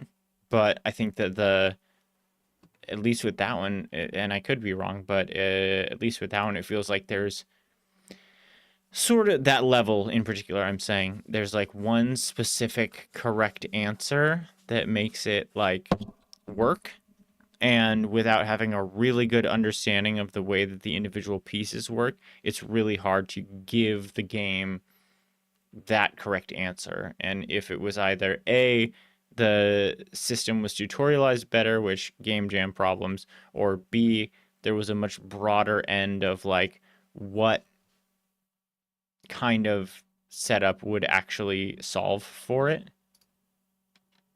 What is this?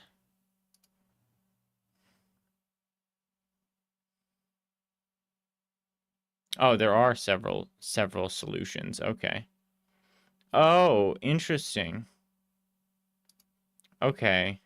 So see, something like this, like this thing you just DM'd me, the system that works, where right here, this, the goblins are all going to come in, they're going to pass through this one, this one, this one, and this one before they get to the crystal. The idea of putting the 4 Tesla coils right next to each other never even occurred to me. And, yeah, I don't know. I mean, I think that, you know, oh, and here they go through fully like 8 of them, I think, to make it out the other side. Yeah, I think it's a little bit a UX issue where like I very much want to see like what the crystals can do for me, or what the Tesla blocks can do for me before we actually start playing the game. Maybe just have them fully shoot the lightning, and not hurt me, the player, as I'm doing the like Sokoban bit of it.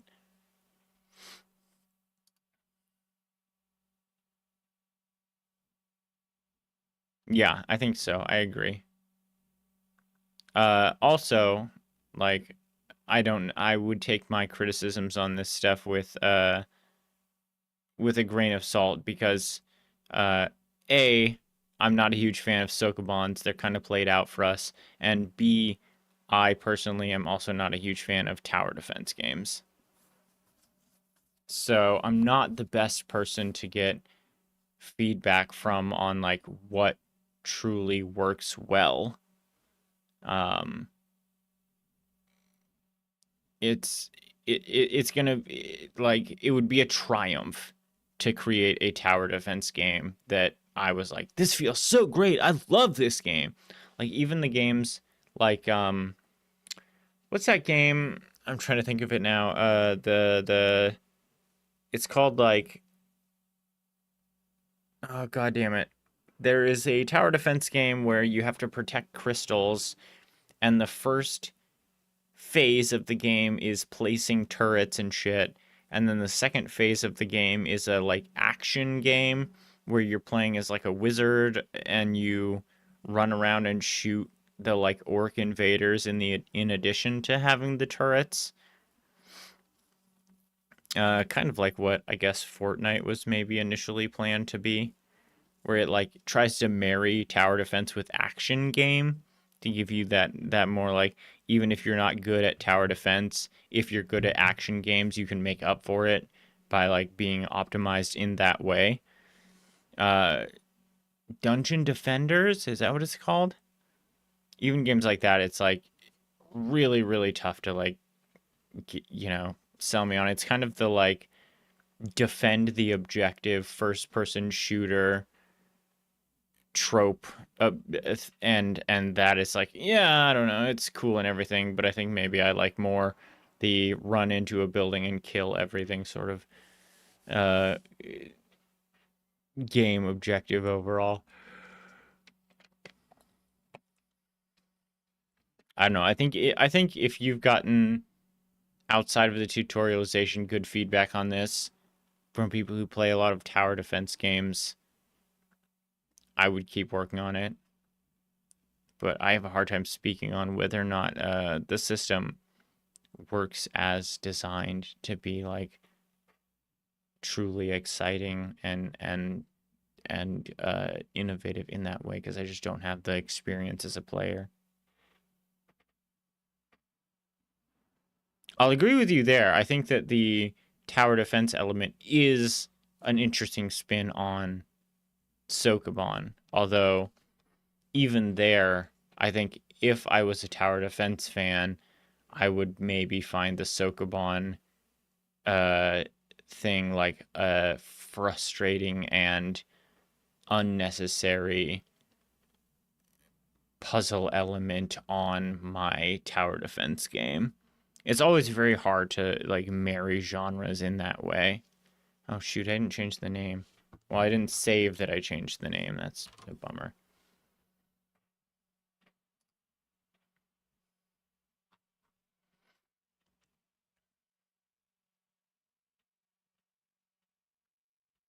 All 6 Sokoban and tower defense. Yeah, right.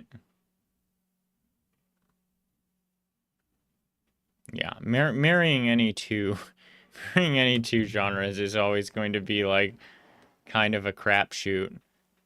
Uh, and there probably is a fairly narrow cross section of these two in particular. But I commend you for your willingness to innovate in a space, even if it doesn't necessarily work. I think that's really what game jams are about and should be for.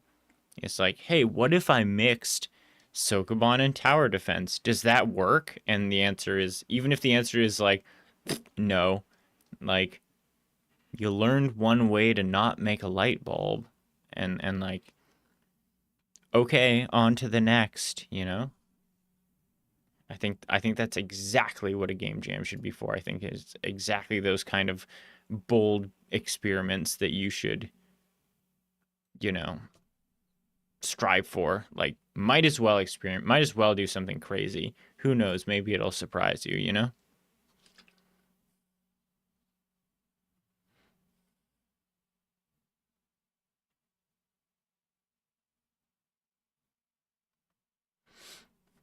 You just got to do it well. Yeah, well, hey, if you keep working on this and you end up with the deluxe version that's got like tutorialization and like a little more uh like finer grained um level design, by all means come back and show us another version of it, because I would love to see the way that it's changed and improved. And you know, I would be exactly the sort of person. It's like, you don't yeah, 30 more weekends. All right, well, I mean, I can assume we're gonna be here 30 weekends from now, so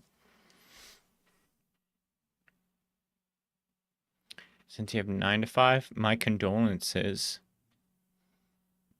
I'm still in my unemployment arc. Not that I actually like make or work on anything, so it's not super useful. Okay, I'm gonna get up for a minute. When I come back, we'll play like 1 or 2 more games. Of course. Thank you for coming and sharing. I wouldn't be able to do what I do without all of you developing games. How was the computer operator interview? They turned me down. I actually think the computer operator interview itself went okay. They handed me a big packet that was like a basic skills test, and it was basically like rudimentary, like reading and writing English, grammar, spelling, punctuation, and rudimentary arithmetic. Like, not even anything complicated. It was like, you know, long form addition, subtraction, and like subtract this 5-digit number from a different 5-digit number. Do some multiplication, do some long division. And it's I wish that more jobs were just that, like be, you know, be able to do long division in your head. I don't know. It's very satisfying for me to be tested in a standardized way. I love testing. But the interview was also very brief, and I think more than likely it just came down to candidates. Like, they had someone that was equally equipped to do that basic English grammar, punctuation, basic arithmetic, and they liked them more. Because I feel like, you know, more than anything else, like, my soft skills are a little bit lacking. I'm not in Texas. I am in the beautiful Pacific Northwest.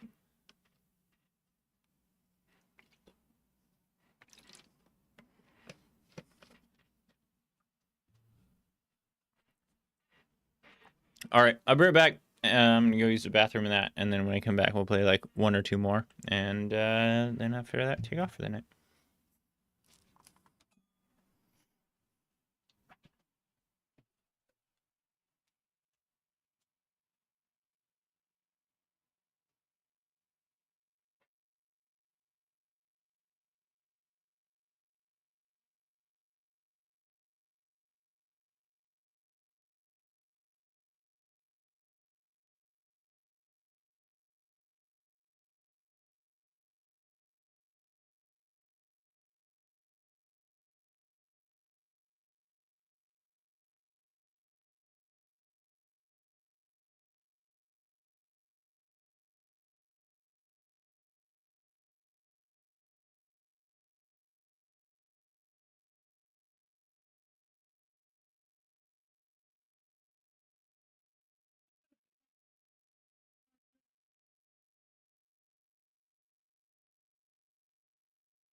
Oh, yeah, cuddle time? Come on. Meow.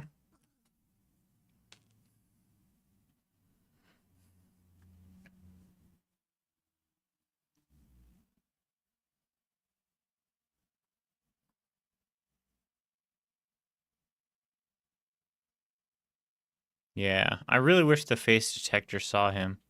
All you get is this.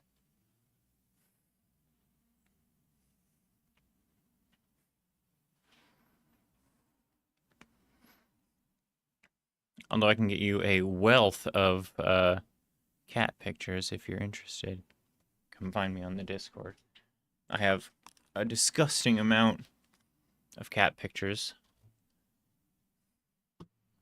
available to me on Upwork for freelance. Hold on, let me.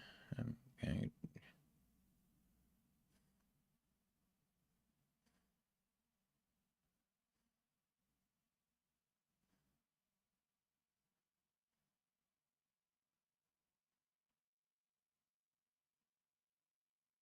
Entry-level coding is certainly scarce these days.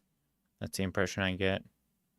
We've had a big regression of like coding as a job in the last several years.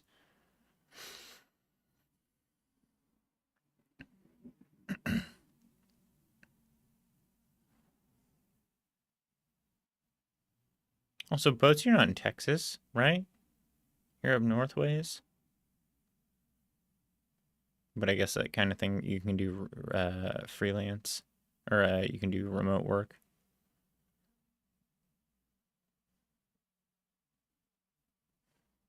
Yeah.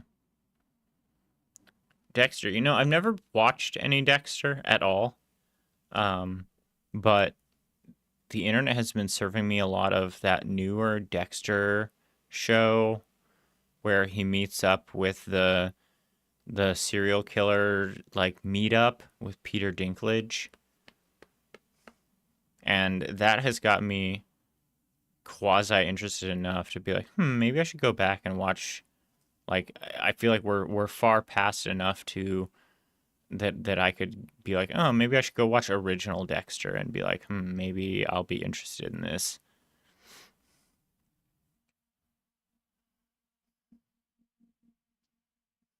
And just binge watch like season after season.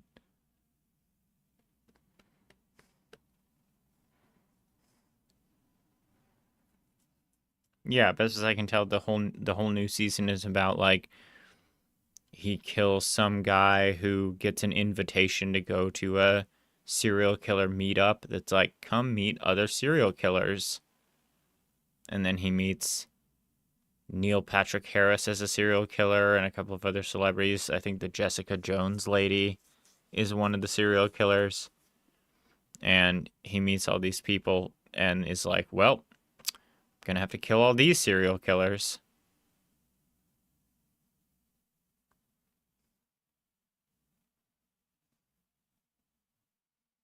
All right. So what are we looking at? What do we want to do?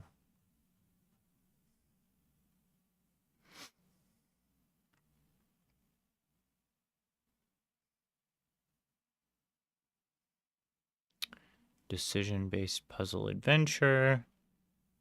God, I don't think we've found anything yet today that... No, that's not true. We found the Escape game. That's sort of like an action-y game. It's so much easier to hand Ryan action games. And I think that the theme for this jam, Only One, has been sort of fundamentally antithetical to that. It makes you want to do like more cerebral games. There's 4 different series? Holy shit. Yeah, you think you're far behind. I like literally... Actually, I have seen some Dexter. The one bit of Dexter I've seen is the bit where he interacts with John Lithgow. I think John Lithgow plays the Trinity Killer. that dunks he dunks a child into some wet concrete inside of a duffel bag. And also he has like an adult son or adult stepson that he's like, hey, give me your hand because you're fucking around, and like snaps his finger and is like, don't you fuck around anymore. And he's like, oh, I heard it. I bonked my finger on the table too hard. I snapped my finger. It definitely wasn't John Lithgow. But past that, I don't know anything about the series at all. I'm also not a huge, A, I'm not a huge TV watcher. B, I'm not a huge fan of murder shows. It's very funny the more I think about it, is like, you know, my partner, she really does like listening to like true crime, and she watches like gory horror movies and like fucked up torture shit, like not super fucked up, but just like dark fiction. And all of that stuff makes me feel very uncomfortable, and I don't like it that it like cinematically builds a lot of tension and stress. And yet at the same time, I love actual like dark reality, like live leak shit, like you know, factory deaths and prize-winning Nasuke? Prize-winning Nasuke, is that what it's called? Prize-winning Nasuke is one of my favorite series / documentaries, and both Ryan and Ruthann are like, I can't watch this. It's too fucked up. It's an actual man being actually psychologically tortured. And I'm like, are you kidding? This is amazing. This is absolutely fascinating. It's like I'm watching a man actually lose his mind in real time, and I can't look away. Like, it's so interesting. Fight for the last roll of TP. Wipe your ass before they wipe theirs. WC to move. E to pick up and drop toilet paper. Prize winning Nasuke? Do you not know prize? Oh, let me find that for you. Let me see if I can find it. Prize winning. I think it's Nasuke, maybe Yasuke.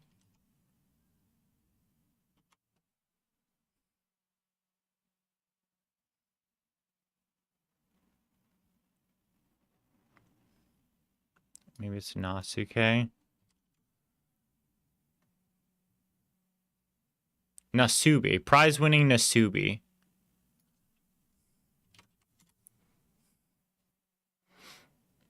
So, prize-winning Nasube is a... This is like one of my favorite series. So, basically, there was a Japanese company that... auditioned a bunch of like comedians / low tier celebrities to be a part of this like game show, and they chose this guy. And what they did was they rented a 1-room apartment, and they brought him there, and no one knew what the address was, and they put him inside with nothing but like a table and a pen and a pencil, and they were like, okay, you're here, now strip off all your clothes, we're taking all your clothes. He had nothing. He had no clothes, no food, no nothing. And they said, you're going to live here, and you can only live off of what you win by writing postcards into sweepstakes. And if you win a sweepstakes, they will mail us the prize, and we will bring it to you. So that's why like he's got this rack of magazines right here. Is because they would have like little postcards inside that were like, fill out your name and address, and if you win the drawing, we will send you something. And they had a camera that was live streaming him 24/7, but he didn't know that it was actually yeah, I saw that when I was searching just now, that he did like an AMA. But if you go watch like the docuseries about this, like he's nude with nothing, and like when he wins, like clothes. Like, I think the first clothes he wins might even be like women's clothes, like women's lingerie or something. And it's like, okay, I'll put on like the women's underwear. Like when he wins a bag of rice, it's like insane. He's like so juiced. When he wins a TV and then the TV is useless for like a month until he wins some VHS tapes of like a race, and then he watches it and it's like he's like, "Oh my god, moving women. I haven't seen moving women in 4 months." Like, and by the end of it he's like practically nonverbal. Like it's absolutely fascinating. I love this series. It's so interesting to me. Like, he starts out relatively normal. He thinks he's just doing like vlogs that will be edited into something later, but in fact he was being like 24-hour live streamed. It's so interesting. I love this like whole story. And you watch him like descend into, and he's like, "Oh, I won some rice. Like, look at me. Like, I'm so excited. I can finally eat food." Like, I know that there's, I don't know if it's a docu-series or a documentary or what, but like, I would strongly encourage you, if you have the stomach for it, you should go watch this series because it's so fucking interesting. It's like seeing Castaway, but in the most like dystopian way.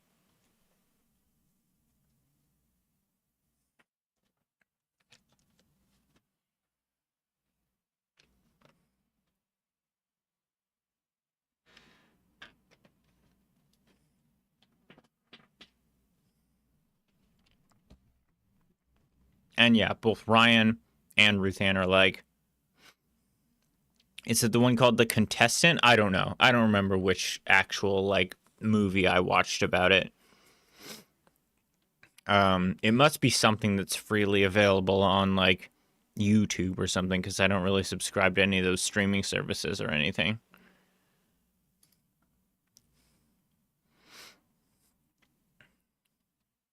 But yeah, both Ryan and Ruth Ann are like, I can't watch it. It's too dark. I think Prize Winning Nasubi is like the name of the original series in Japan that like he was billed under. I don't know what, you know, The Contestant could easily be it. I would have to see it played to be like, yeah, this is the one I saw, because it very much like summarizes it. It's not just like a feed of all of the episodes of it, but God, it's so good. And like it even got into that like Truman Show territory where like people in Japan saw what was happening and disagreed with it ethically and were trying to like figure out what apartment he lived in and sending him things to be like, "You're being abused, like we're here to rescue you," to the point where the production company actually at one point had to move his apartment.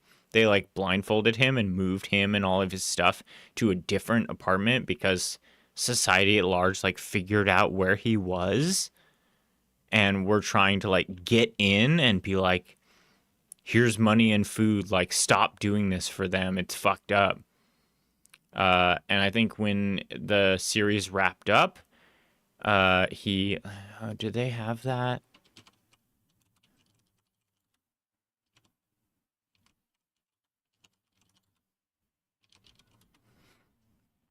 There's like a video of where like they say like they're gonna move him again, and they move him to, yeah, it might just be called The Contestant. This might be what I originally watched. I'm pretty sure they say like, "Hey, we're gonna move you again," and they move him into a false apartment when they're gonna do the big reveal, and then like the walls all fall away, and he's in like a production studio with a studio audience. Like the walls just fall flat like a cardboard box, and there's just a crowd of people who are like, "Woo! We love you, Nasubi!" And he's just like this feral fucking man at that point, and it's just like, what's going on? Oh, there's lights. Oh, there's noise. Oh, there's people. What's happening? Nothing is real. Like, oh, it's so fucking good. All right, left click to punch, F to wipe butt when we're holding TP, space to jump.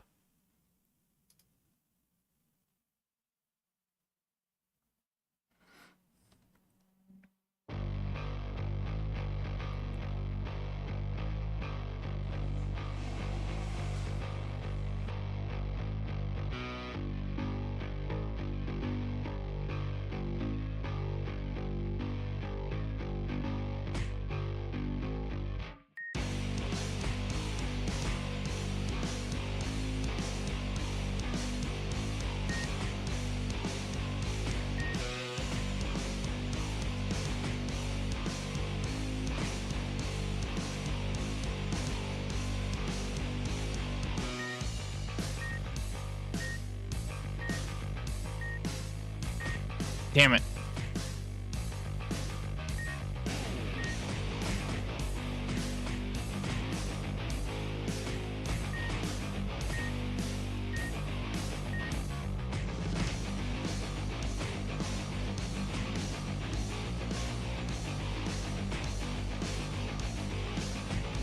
Oh, I'm stuck on something. I can't move.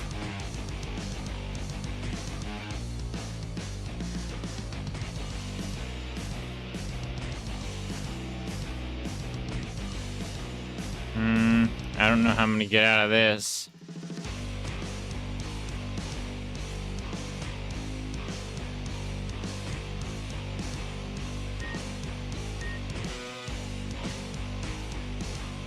I'm fucking stuck, dude.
And that's the game, apparently.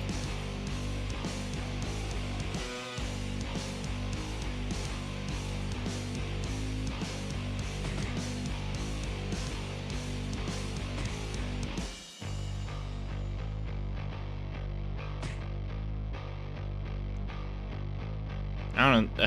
The concept is stupid, but not bad. It's just like once you get up, there's not really any strategy involved. It's just do the platforming with the toilet paper in your hand to like win the level.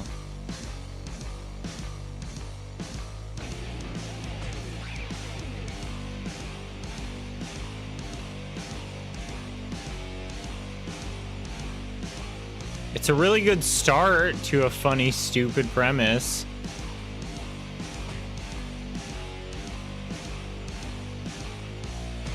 Oh no! The toilet paper, where'd it go? No, he's wiping!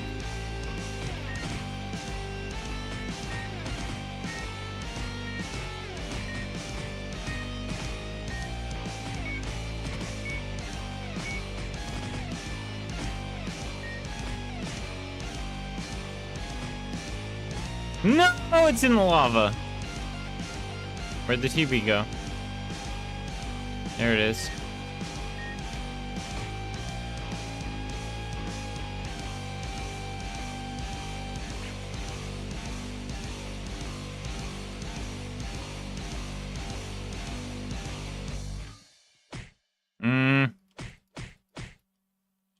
Damn it.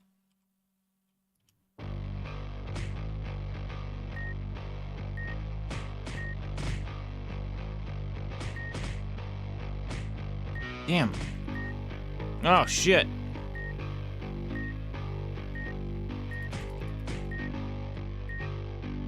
Wait, where? Where? Oh. What? Oh, he wiped without me. Is there any background story? No, it doesn't seem like there's any lore at all.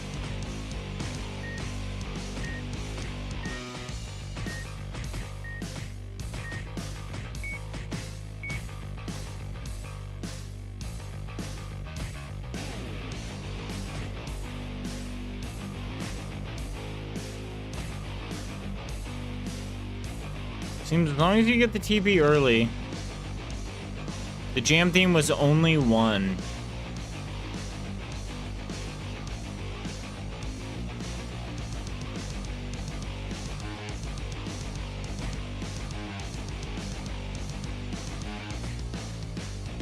Seems if you can get here, you pretty much, you win.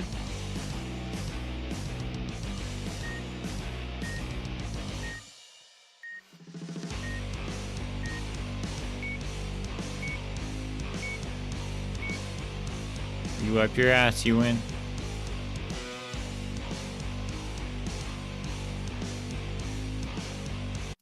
It's a very funny premise.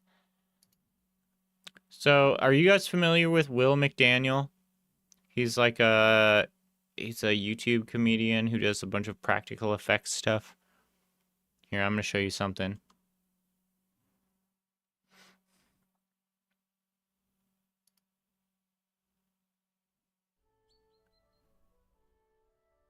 He's the same guy that did the belly button thing that I played earlier.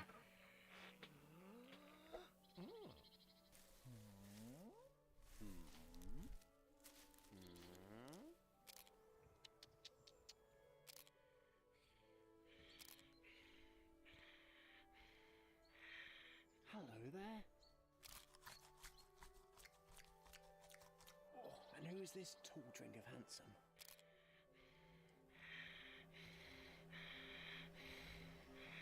Oh, beautiful. What? What did you say? Said you were beautiful. Thank you. You're talking. Yup, You're talking, dear. I guess. That's cool. If you want to make out. What? Well, there is no one else around. Well, it is secluded. You did say you thought I was beautiful. Yes, but I meant like majestic. Don't you find me attractive? Well, I don't know. Just a little kiss. Well, I guess. This is just moving so fast. Hello? Damn it. Who's there? No one. But I saw something. No one is there. No one is here. Damn it, Colin. Hang on. What's going on here? This is a police sting operation. For what? There have been multiple reports in these woods of a pervert sneaking around and kissing innocent deer. That's weird. It is despicable, is what it is. Sting. Wait, you think I... Well, you did look pretty keen there for a second, Sonny Jim. He was chatting me up. Damn it, Colin. Another minute and then there'll be some serious smooching happening. Oh. The chief is not going to be happy with you this time. Wait a second. What are you actually doing out here, anyway? I'm a wildlife photographer. A what? I take pictures of wildlife.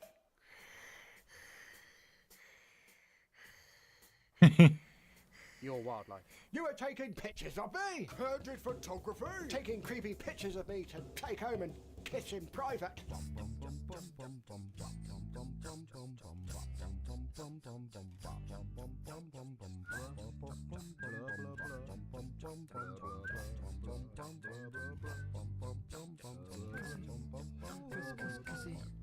That's almost as illegal as deer kissing. No. It's not like that. I put them onto calendars and mugs. Without his consent. You do know I'm naked. Well, it was a lot less creepy before I knew you were sentient. Oh, so it's fine when we didn't know any better. Well, that's all the confession I need, you pervert. We have it all on tape. How did I miss that? Well, we have enough evidence to sentence you right here and now. I don't think that's how the law works. And we, the Deer Police, sentence you. I'm sorry, I didn't get your name. Oh, it's Will. Thank you. We sentence you, Will the pervert, and probable serial deer kisser, to be yourself kissed Oh, doesn't sound too bad. to death. By Kissed to yourself, death? Guardian demon, Mothrak. The what? Arise, Mothrak, guardian of the woods, kisser of evil, smoocher of sinners. We summon you to punish this pervert for his crimes against all dear kind.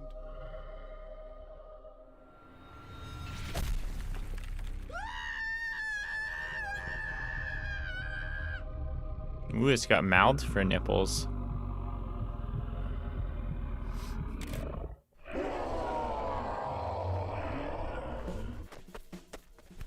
What are you doing? Yeah. Oh, God! Kissy, kissy. Let me kiss you like I kissed all those lovely deer. Hold on.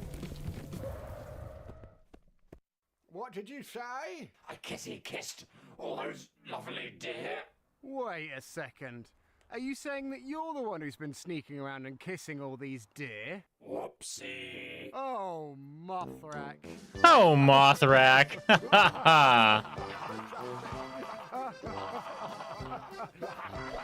What, mate? You're nicked. Oh. Don't know why we didn't suspect you from the start, actually. Hi, thanks for watching the video. Yeah. I just want to say thank you to my newest Yeah. patrons and YouTube channel members. Will McDaniel, this guy does a ton of absolutely fantastic, super weird, gross, practical effects stuff. His channel is just a mess of like, I tried candy from another dimension and like weird, fucked up like teeth beings. Like this guy's got like a lamprey donut mouth. Like I would highly encourage you to go if you're a big fan of like 80s horror, like The Thing, like practical effects puppetry and stuff. Will McDaniel is absolutely fantastic. Like he has made so many different really, really cool things. Like there's a wealth of stuff here to go look through. I super respect it. I've actually, as I'm looking at it now, have a whole like bunch of stuff I should probably catch up on that I haven't seen him that he's done in the last few years that I haven't actually watched. Bowser's Crush. He's got some Mario content.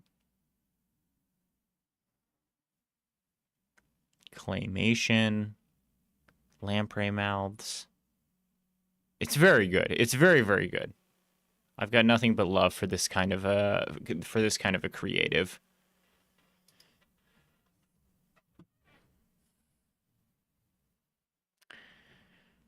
Oh, okay. All right. It's past 9. I'm gonna get out of here. Do we? We got Eggscape. We got one new one. I'll be back tomorrow. Probably. What is that? 16 hours from now, 1 p.m. Pacific, to finish off the list that we've got from this week to do. Don't forget raid. Okay, who are we raiding? Who's on right now? I haven't even seen. Jared? We're chasing. He's been on for 3 hours already. How much time do you think we have? Another 30 minutes?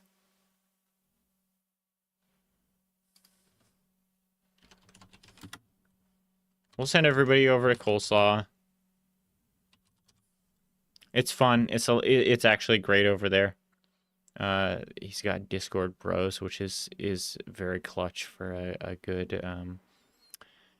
good stream. And also Alan Wake's a good game if you haven't played it already. I will be back very soon, or early tomorrow afternoon. Thank you all for being here, and I appreciate every one of you.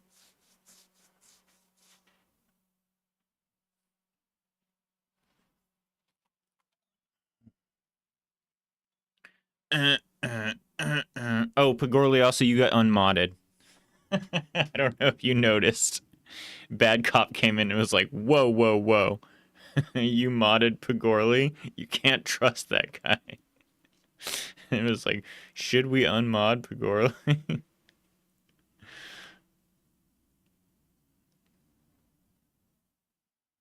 All right, let's go.